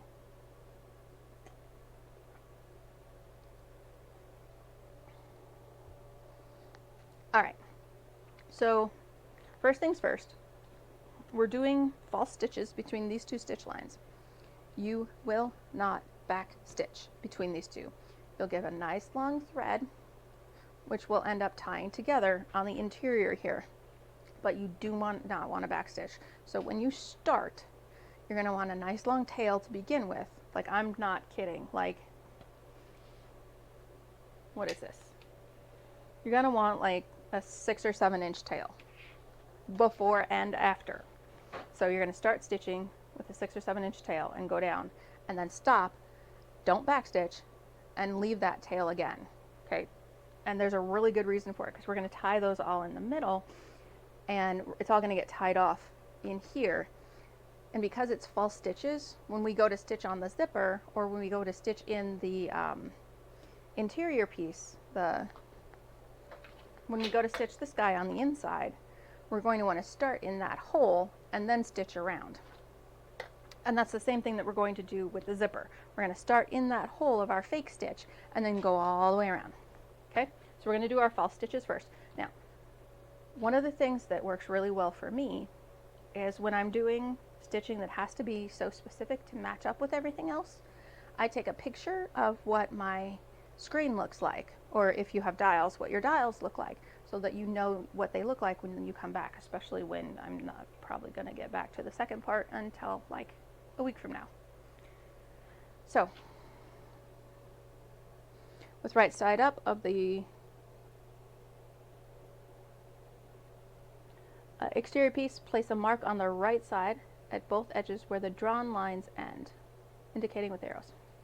So my stitch lines are here and here, so I'm going to make a little bitty mark on the outside so I can see them. And I'm making sure to find my stitch lines, not my fold lines, because for me those are different.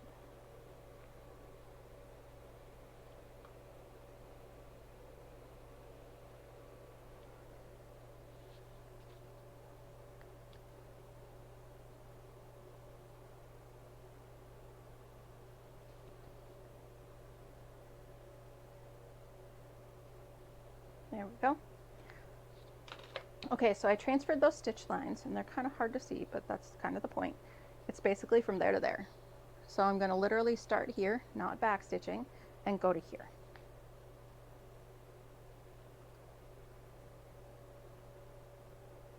Yes, the way she does these fake stitches to make it look so smooth and on purpose is genius. You are absolutely right, Lauren. And hi, Lauren.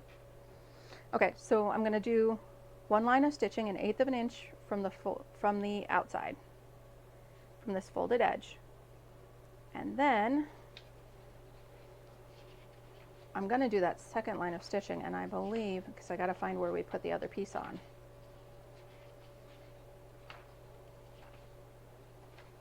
It's way back here.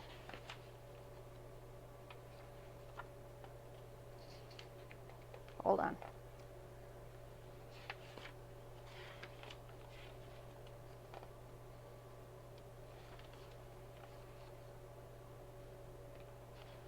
I should have marked it. Bad on me.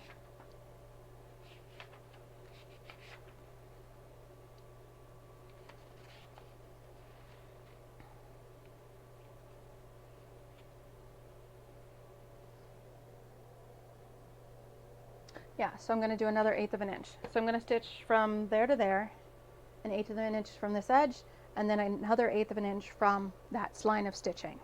And I happen to be using white thread for this project for the outside, so it's not going to show as much, which is kind of my intention because I kind of really want to focus on doing my stitches correctly. So I'm going to do my fake stitches from there to there on both sides.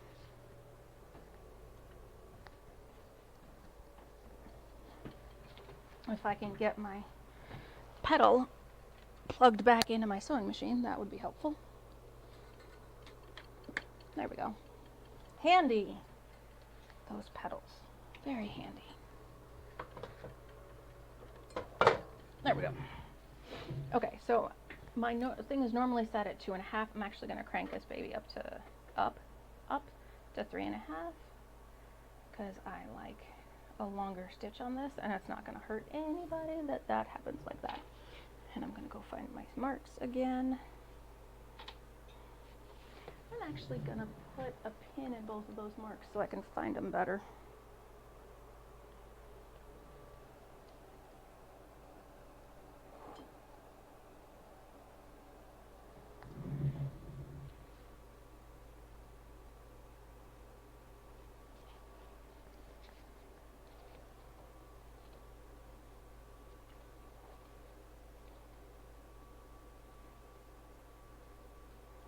Alright, so I put pins in both of them so it's very clear. And part of the reason I did that is because it's really hard because of the lighting for my cameras. I don't have a lot of lighting right here, which makes life a little more interesting. And I almost did it to myself. Nice long tails, people.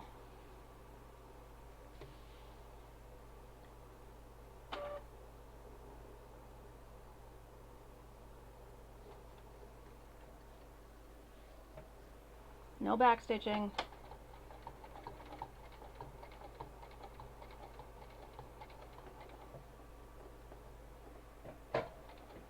And a nice long tail.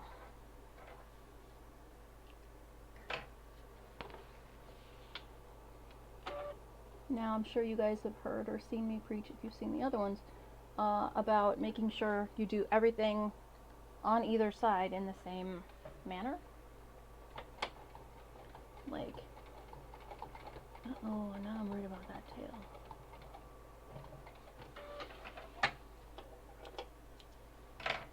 So if you're going to stitch from here to here, then stitch from here to here, etc., etc. Don't stitch from here to here and then turn around and stitch from there to there. Because everything turns just a little bit when you're sewing.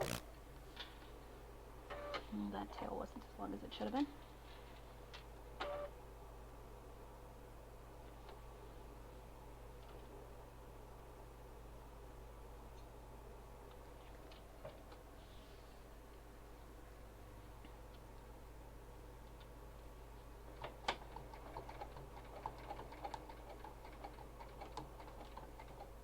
Every once in a while I wish I had a double needle.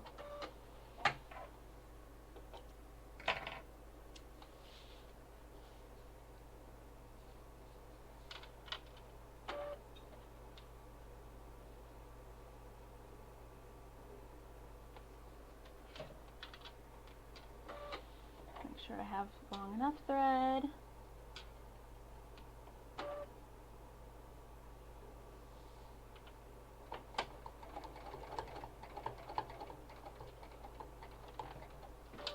Alright. So now I have two sets of false stitches right next to each other. 1/8 of an inch in, 1/8 of an inch from that one. And they look pretty solid. This one wiggles a little bit, but not enough that anyone besides me would notice. Well, and you guys. You guys will probably notice. Okay, so what we're going to do is I have all these threads hanging out on the sides. I'm actually going to pull them to the bottom. And the way you do that easily, is after segregating out who's in front and who's in back, you figure out where you put your seam rippers. And because you took them on vacation with you, you wonder why you didn't put them back.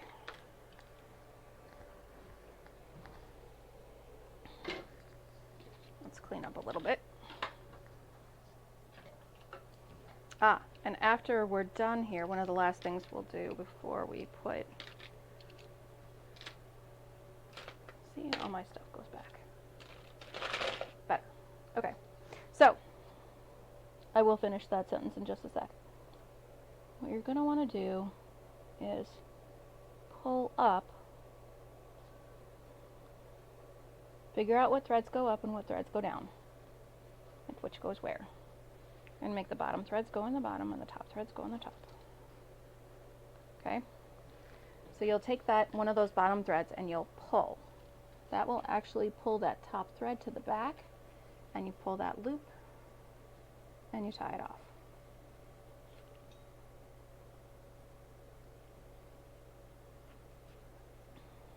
And that makes sure that that stitch is secure and not going anywhere. So you grab your back thread, pull up, use the seam ripper to get into that loop. I tie it off a couple times, and we're going to do this for a little while because there's 8 of these to do.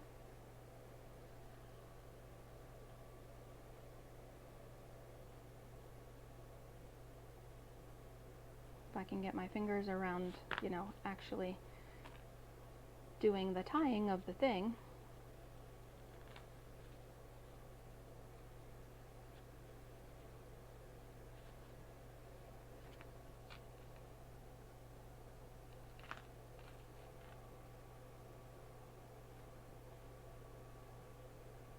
There we go. This one's going to be short, that one's going to be a little hard to deal with, because I didn't have a nice long tail. See, I was lecturing you guys on it.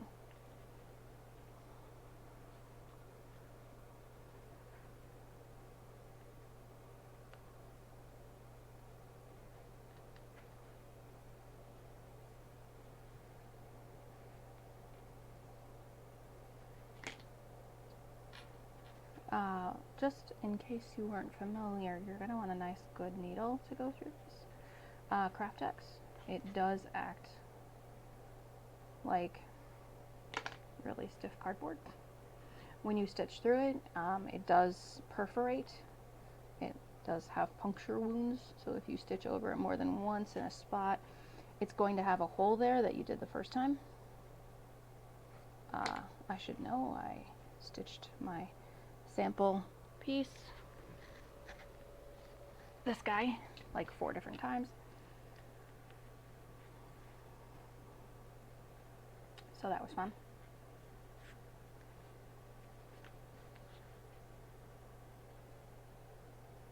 I redid one of these corners like 3 or 4 times because I couldn't get it to behave itself. Don't worry, we're going to clean up these threads in just a minute.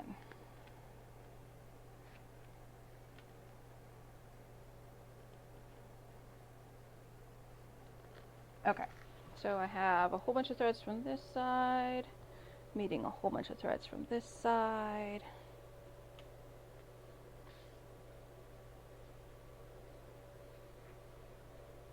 Come on, everybody cooperate here.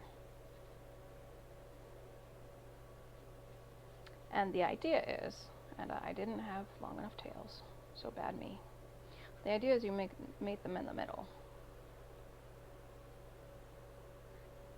And you tie them off.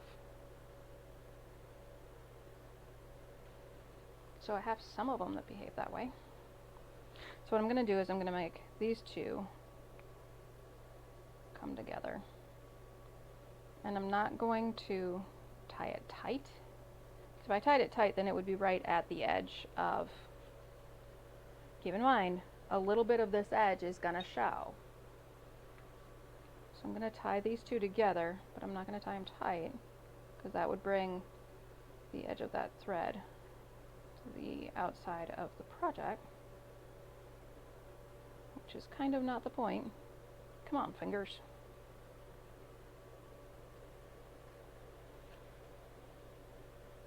All right, now we're going to try this again.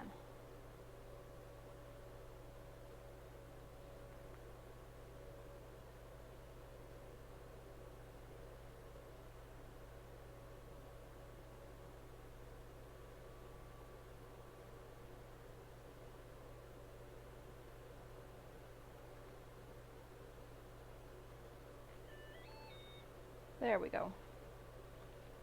There we go. That took a minute, because I wasn't paying attention to the length of my tails. Okay, so the reason this is important is the idea is that you bring these two together and you tie them in the middle and you tape them down. Obviously that's not working so well for me.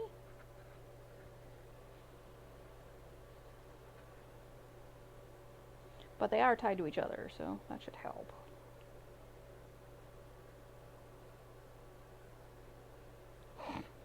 Yeah, that was pathetic. What I think I'm just going to do is lap them over each other and tie them and tape them down. We will do more stretching. When we do the second line of stitching, we'll do a better job. But for now, that keeps everybody out of the way and everybody's tied off, so it should be just fine. We're going to do something a lot neater. There's this whole trick with masking tape. You put masking tape over here, and the reason you do that is so that when you slide your zipper in, it doesn't get caught up in the threads. It doesn't, like if you have to pull it back out, it doesn't get caught in the edge of your fabric. Genius idea. But for now, we'll just tape that guy down. Okay, so zipper. I'm scared. This is the part that scared me so bad, and it was not, putting the zipper in is not the hard part. Putting the zipper in is not the hard part. That's the weird part. It's putting this piece on top. That's the hard part. And picking fabric. Picking fabric for me was hard, but fun. All right, so we are on page 11. So we now need the zip placement template, corner template. Okay, so this is going to go like that. This is my corner template, and we're going to do that all the way around. And the threads from my thing are misbehaving. My nameplate. 1/4 of an inch in from the folded edge on both sides without the false stitch. So that would be top and bottom. Well, effectively top and bottom.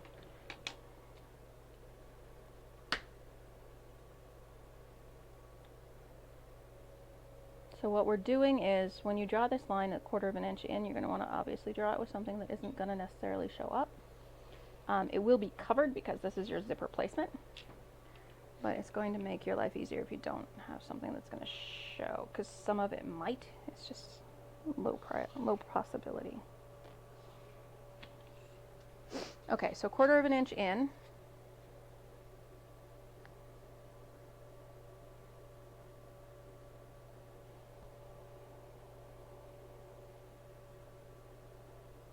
Draw another set of lines on the sides with the false stitch from the stitch line approximately 1.5 inches from the other set of lines from the corners.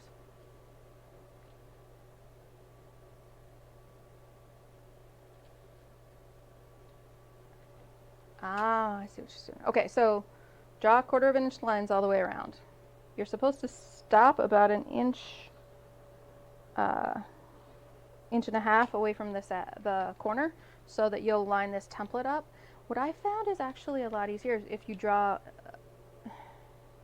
let me explain. So you're going to start at the false stitch line on the sides and draw up. But don't draw past where you originally did your like clipping, so don't draw past that curve. So when this part starts to curve, don't draw up there. And I'll show you why. Because what you're going to do is you're going to match the top edge of your template up with that line, and you're going to match the side edge of your template up with that line, and that's going to be your curve. That gives you your perfect curve every time.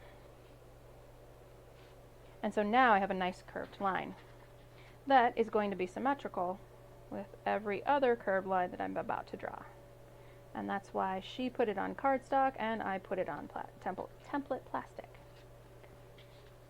You turn it over.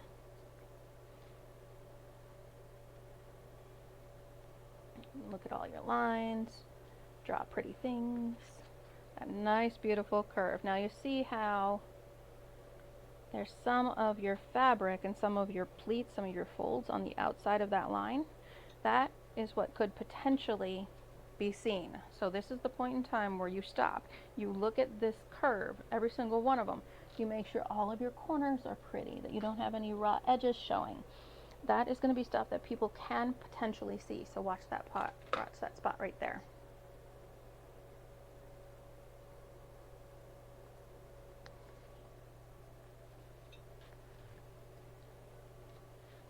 So now we have a line that goes basically from stitch line all the way around, from stitch line all the way around to the other stitch line.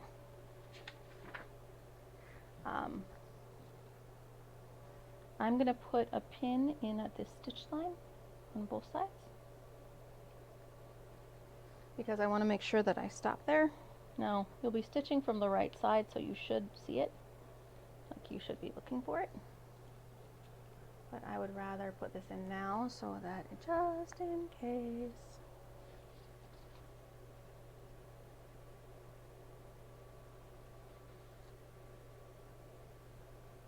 Ow. That's the pointy end. There we go. Okay, so let's talk about zippers. Like I said, I was a chicken.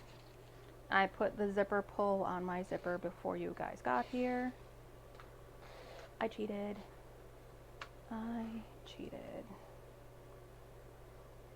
Yep. I actually want my zipper pull on the other side. So this should be entertaining for you. Now I'm going to actually do it. Pressure. The reason I'm turning it around is my zippers are from upholstery. And so they've got actually a little like arrow on one side. Oh, I can't believe that worked. So my zippers are upholstery, so they've got an arrow showing me which way the zipper should be going. And I actually want that on the inside so it isn't as obvious from the outside of the pretty. So yeah, I'm really lucky that worked.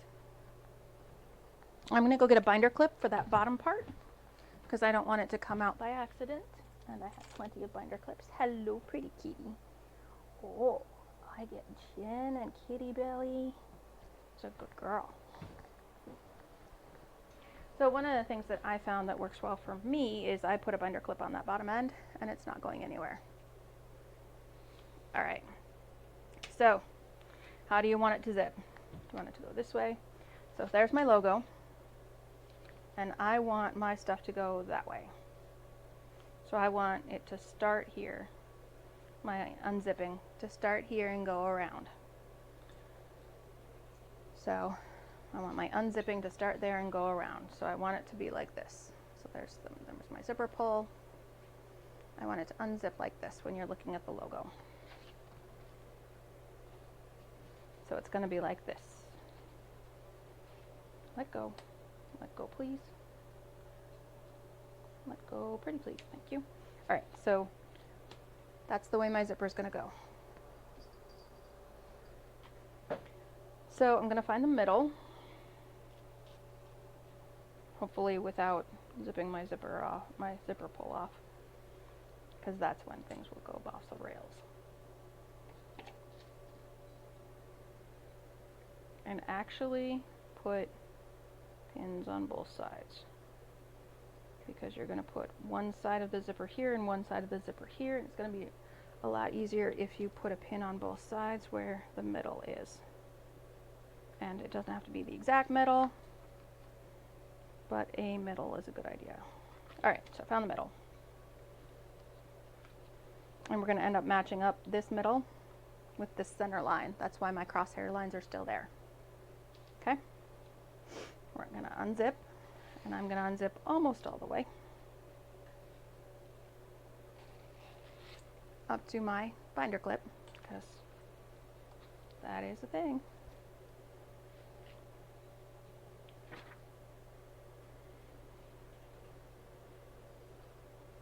I'm going to make sure that my zipper pull is right side down, because my front fabric piece is right side down, because I don't want to put my zipper in upside down, because the last thing you want to do is have to do this twice, because it's going to drive you crazy until you get a hang of it, and I don't have the hang of it yet, so we should work out just great, right?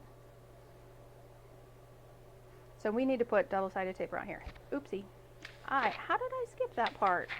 Oh, it's at the top of page 12. Bad me.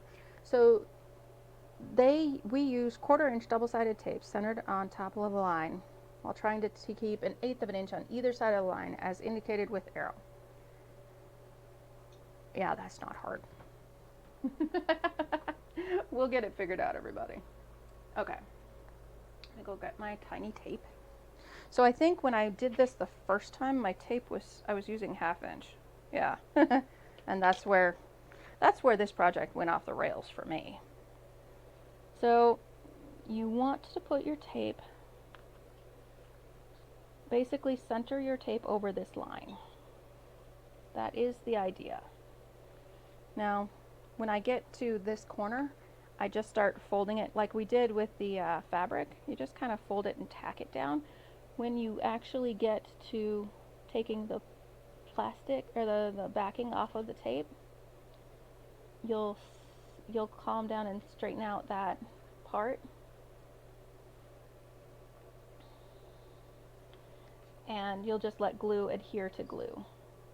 The double-sided tape adhere to itself, so it can make that corner without any trouble. And you go from stitch line to stitch line.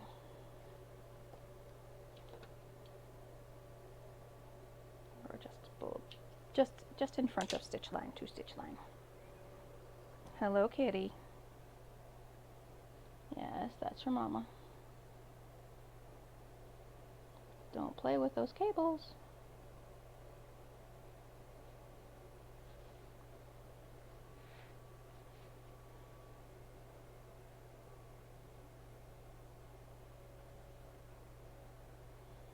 How did I miss the double-sided tape part?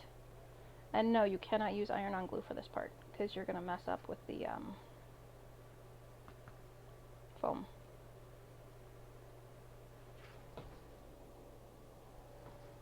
I had to check and see what my cat was doing under the prep table. I swear I need to give her a GoPro or something.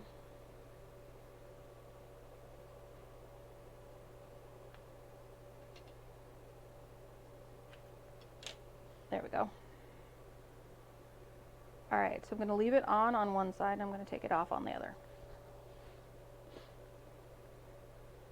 So I'm going to take it off on this side, and basically, if I remember right,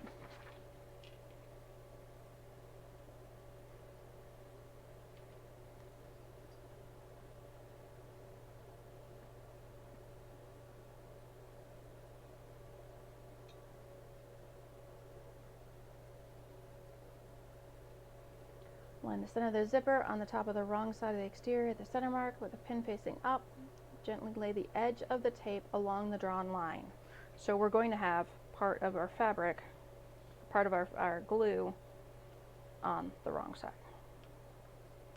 See, and that's where I was having a lot of trouble. But we'll see. We'll see. We'll figure it out.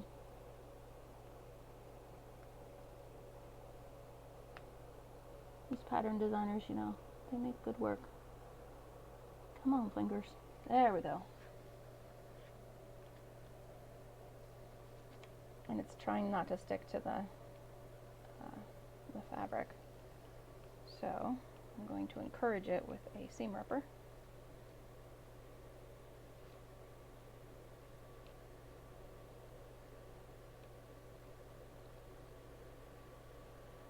And I will do a better job of encouraging it with my zipper. So, teeth out, center mark with center mark, right along that edge. Squish it, squish it, squish it, squish it. And here is a piece of magic. So, the way that this is set up, you're going to have excess zipper space on either side. That's a good thing. That is something that you desperately want. But to figure out how to lay the rest of it down, and this was ingenious, you literally take this and you lay it across that side. So you basically lay it around that corner, and you're going to want to watch Sue's video of it. But you just lay this around that corner and then fold it in.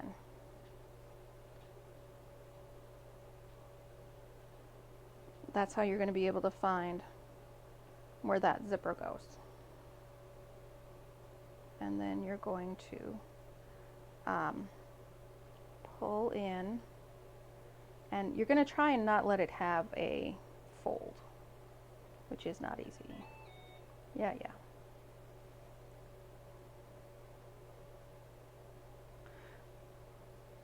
And just kind of mold that down. There we go.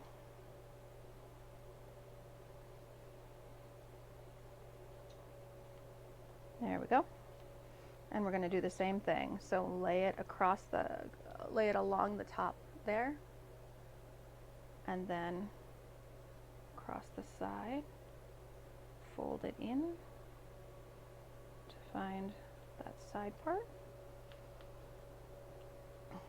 And now, to get that corner, you're going to try and avoid letting it crease.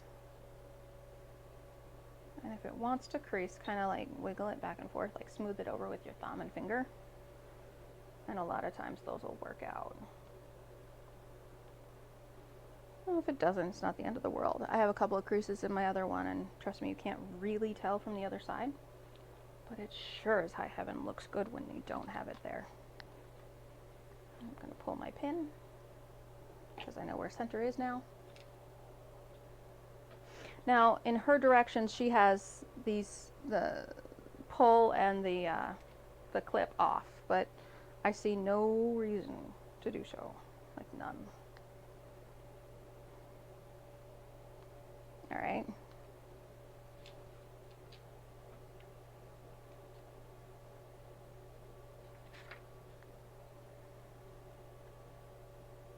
Press firmly onto the zipper tape to secure it well. You can also use a rubber mallet to smooth out some of the bumps. Your zipper placement should look like her beautiful picture. You can also remove the pin at this time. And do the other side. So this is where things get a little hairy. If you have kept your things together, you want to make sure that you don't start twisting your zipper. So what I want to do is I want to keep all my pieces together. So they're going to go like this part goes in, this part goes out.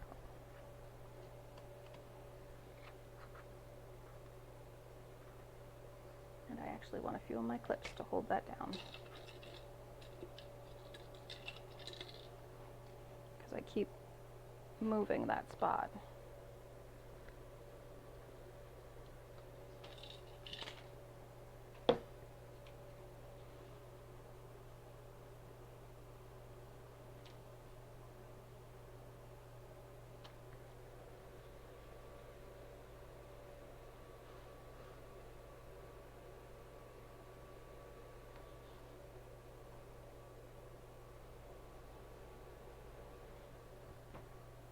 And the reason I'm putting clips down now is because I've got a really good curve. Like I've smoothed that down very, very nicely, and I'm very happy with how that looks. So I'm gonna do that. Make sure that curve stays there. And we're on to the other side.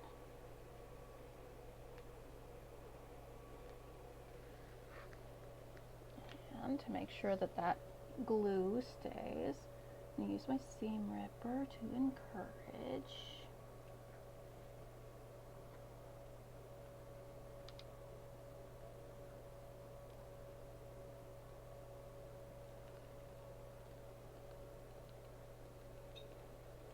It really just seems to be where we had to do the corners and the fold over, that it didn't stay as well for me, but you know, hey, if it worked for you, awesome.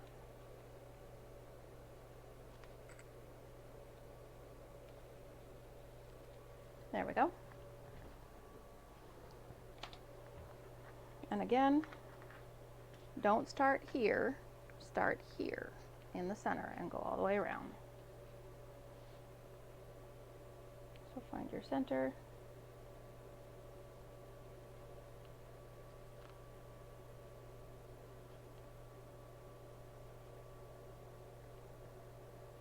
And don't try and go over the, I had to stop myself. So you get to about where the curve would start, lift your project up, pull that over the edge,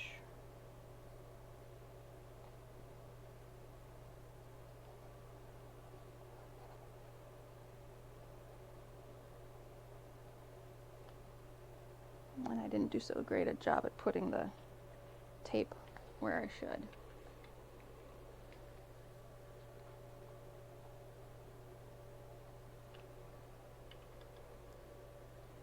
So these clips are going to have to help out.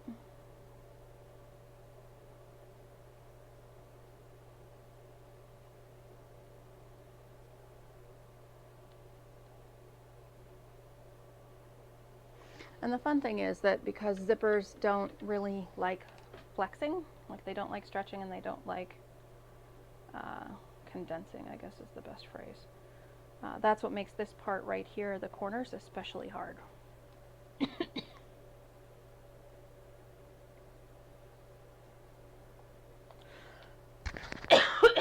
Excuse me, folks. Again, lay it over the corner and then pull it in.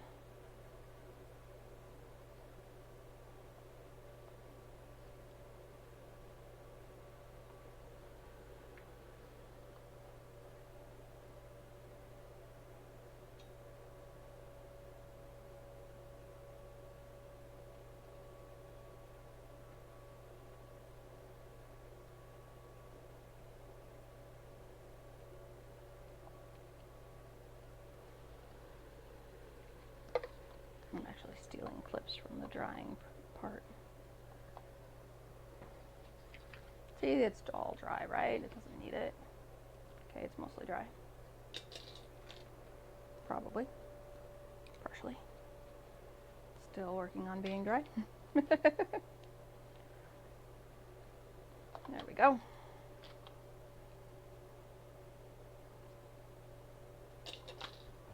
Doing good, folks.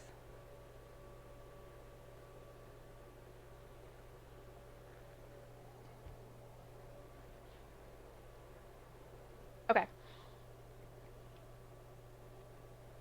So you want to avoid having any puckers around that corner as much as physically possible. So watch for them and work them out. Get them to behave themselves, because they will show up on the fronts.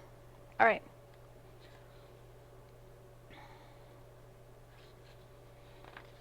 Smooth everything out as much as possible. We're going to do the stitching for the zipper, and we're going to quit for the night. We are on page 15. There is a beautiful tutorial for this. You're going to want to stitch, I like most people want to stitch from the wrong side. Like, I want to stitch from here. Oh, and thank you, Sue. I'm really glad to hear you think I'm doing well. It's always nice to get votes of confidence from the amazing person who made the pattern, because dang girl, this thing is beautiful. In case you didn't, I hadn't mentioned that before, this pattern is amazing. Okay, so most people will want to stitch from one side or the other. Of course, camps differ. You're going to stitch 1/8 of an inch in from the edge of your front fabric. And you're going to start at your false stitch, and you're going to go around to your other false stitch. Then you're going to start at your false stitch and go around to your other false stitch. What I recommend is, of course, starting in one place and going around the other, because again, everything torques around a little bit. Be careful, go slow. This is the place where everything is going to matter. It's going to show. Like if I had used navy thread, which I was going back and forth on whether I wanted to, it would show a lot more. I'm using white to kind of hide a little bit of my stitching because I still need practice on that part. Go slow, take your time. Make sure you have a nice long tail at the beginning and a nice long tail at the end, so that you can do the same thing that we did before, is pull all those threads in and tie them off. All right, over to the sewing machine we go. 1/8 of an inch. I actually need to change my bobbin thread. Give me my bobbin. Give me my bobbin, please. Thank you. Technically, I was using gray thread up until just now. Kinda thought that sewing the whole thing with white and white would be a good plan. So I'm going to do a stitch just to pull that bottom thread up, so that I can make sure that that's a nice long thread. I am going to keep my, so there's the wrong side. I'm going to keep my tails out of the way. So when I start here, I'm going to keep this folded out of the way. When I start here, I'm going to keep that folded out of the way. I'm going to keep this straight and flat. So all of my zipper pieces are going that way. I'm going to find where I did my original stitching.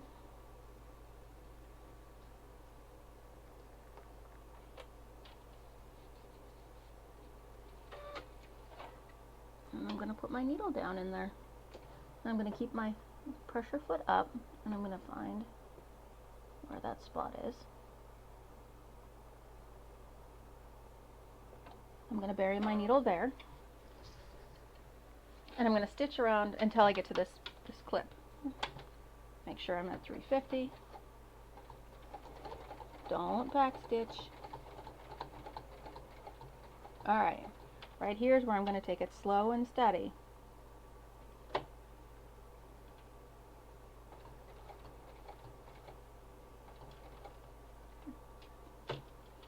Ow.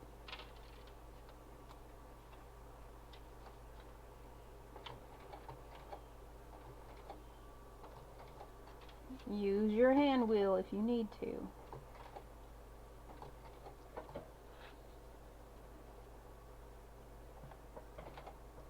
I have a feature where if I tap the back of my pressure foot, like the heel part, it'll only go either up or down. It'll do one stitch. This is also the place where you want to use that really impressive thread on your top. if you have one or if you want to.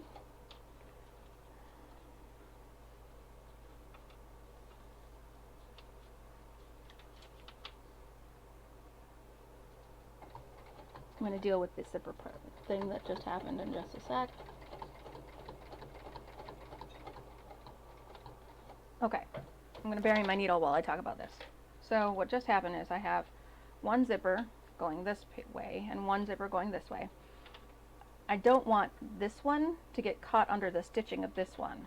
So I'm actually going to pull, because it's clipped right here, I'm not too worried about it, but I'm actually going to pull that to the top so that I know where it is and it won't hide on me, because I want to keep this one straight in line with where I'm going to be stitching.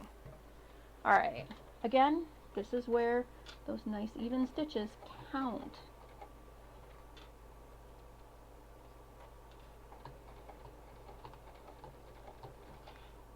This is where they will be noticed. This is where they mean all the marbles.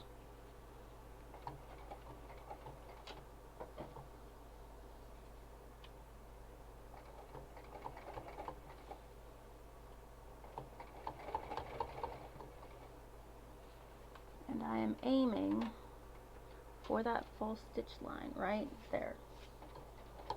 And I'm going to want to go right straight back into that hole, or as close as I can. And it should be right there. And again, leave a nice long tail. And since I know I'm going to start again, I'm just going to leave a doubly nice long tail. Because all I'm going to do is start right here and go all the way around again. Now, it's going to feel awkward.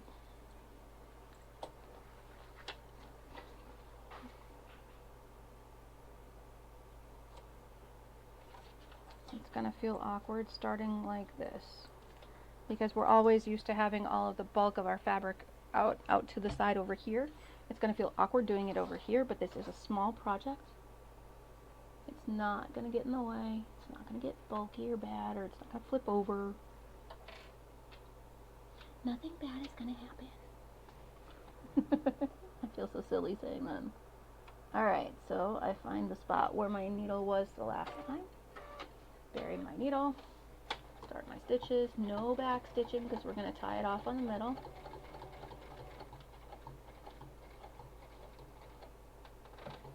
Bury my needle. Move a clip out of the way. Take a few more stitches so I can go around that curve nicely.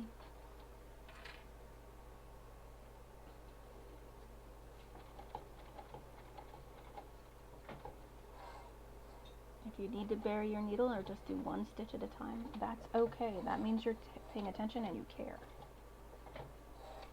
Now, if you're an all-star, go for it. Rock the high heaven out of these stitches. I'm not quite an all-star yet. Will be by the time I'm done with this guy, though.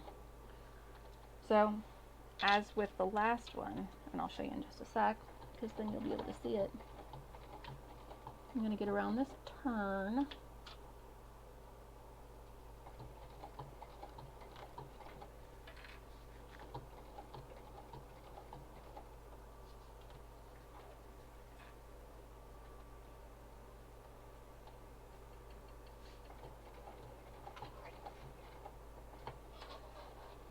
Okay, as with the previous one, I'm going to pull this piece out of the way and up on top.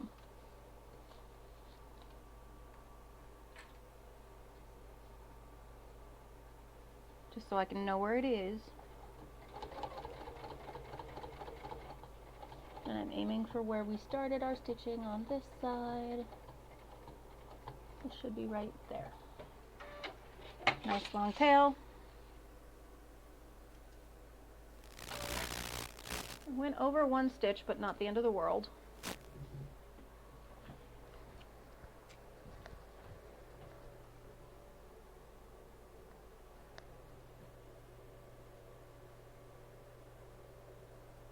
What size thread and needle amazing? Great question.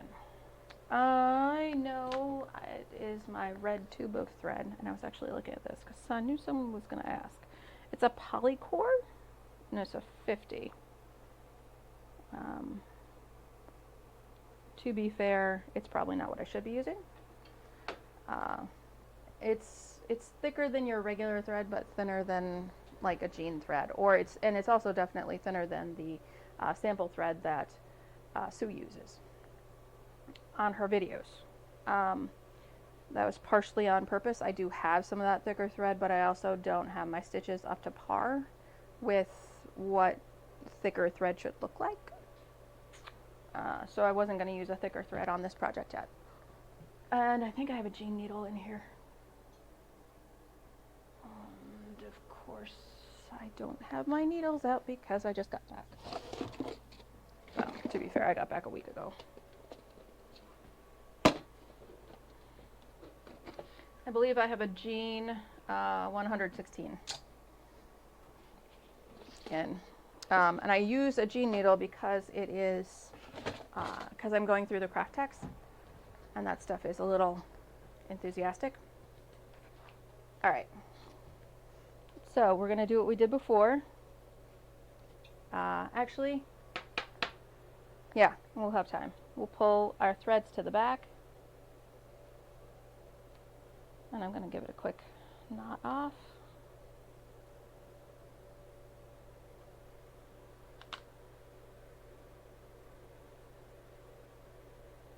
Just to make sure it doesn't go anywhere. And I'm also going to check the line. My stitching all the way around caught the zipper beautifully, which is a pleasant thing. I'm also going to be looking for folds in my zipper. Fold on the inside of the stitch line is fine. Fold on the outside of the stitch line, you should probably go back and see if you can fix that, because it's going to be really obvious. Plus it's going to be a pivot point for the zipper, and it's going to get a little bit more wear and tear right there than it should.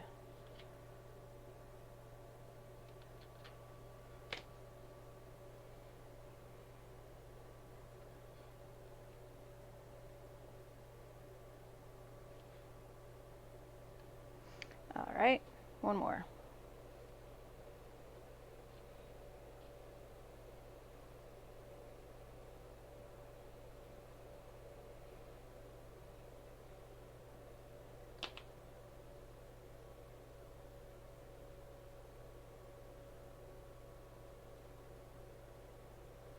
All right.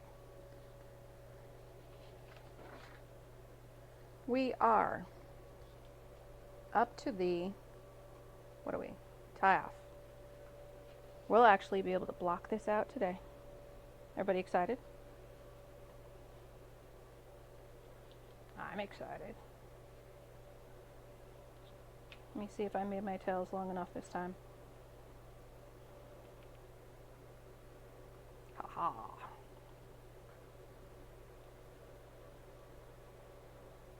Almost. All I did was turn the whole thing upside down. I'm such a dork.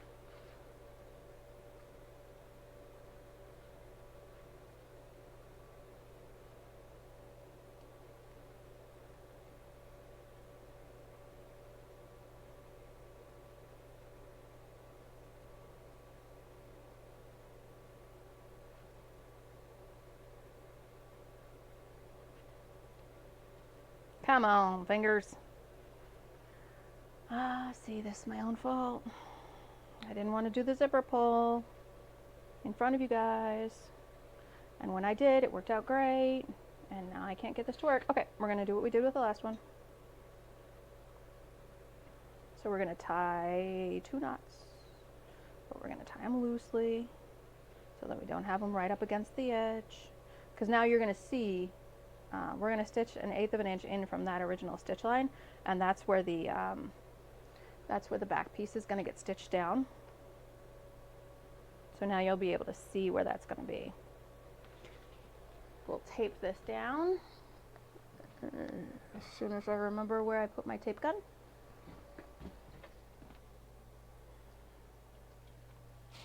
Oh, husband's going to get in trouble. He took my tape gun. Bad man, bad man. All right, so what I'm going to do when I track down my tape gun is put a piece of tape basically from here to here.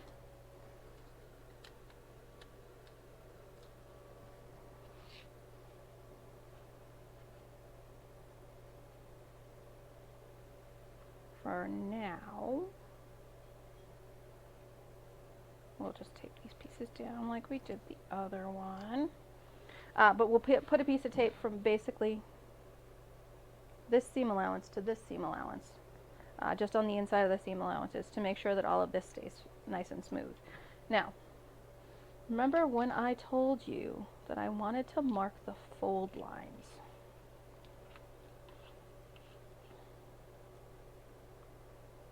This is where she suggests that you fold up your project, and she has like a piece of wood that is this size. I do not. So I made the fold marks, and I'm going to put my ruler up against those fold lines. I'm going to just fold up this piece. So I'm basically creasing that craft text is the idea. And if I didn't screw this up, which, you know, 50-50 at this point,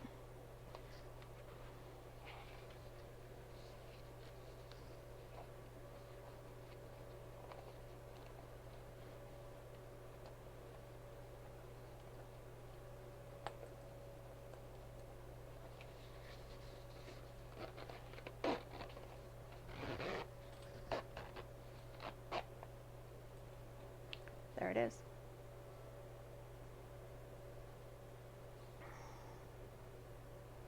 That's generally, if you pretend that nothing is in my hands, that's generally how she's going to look. I mean, she'll be a little fuller right there. And there'll be other things inside of her. But yeah, that's basically how it's going to look. So we're like 2/3 of the way there. All right, everybody, I will see you in a week.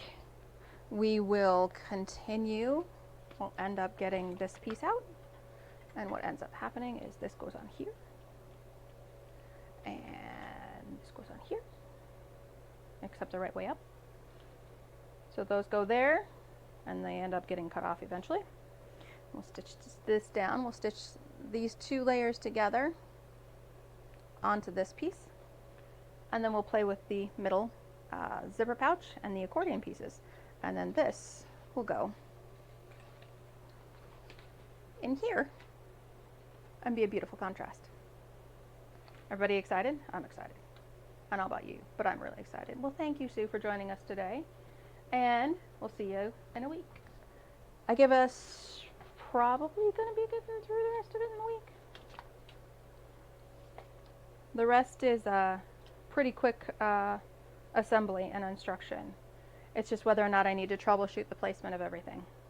But it should be fun, everybody. I'll see you again soon. Thank you all for joining me today. And right, Jan, isn't it awesome?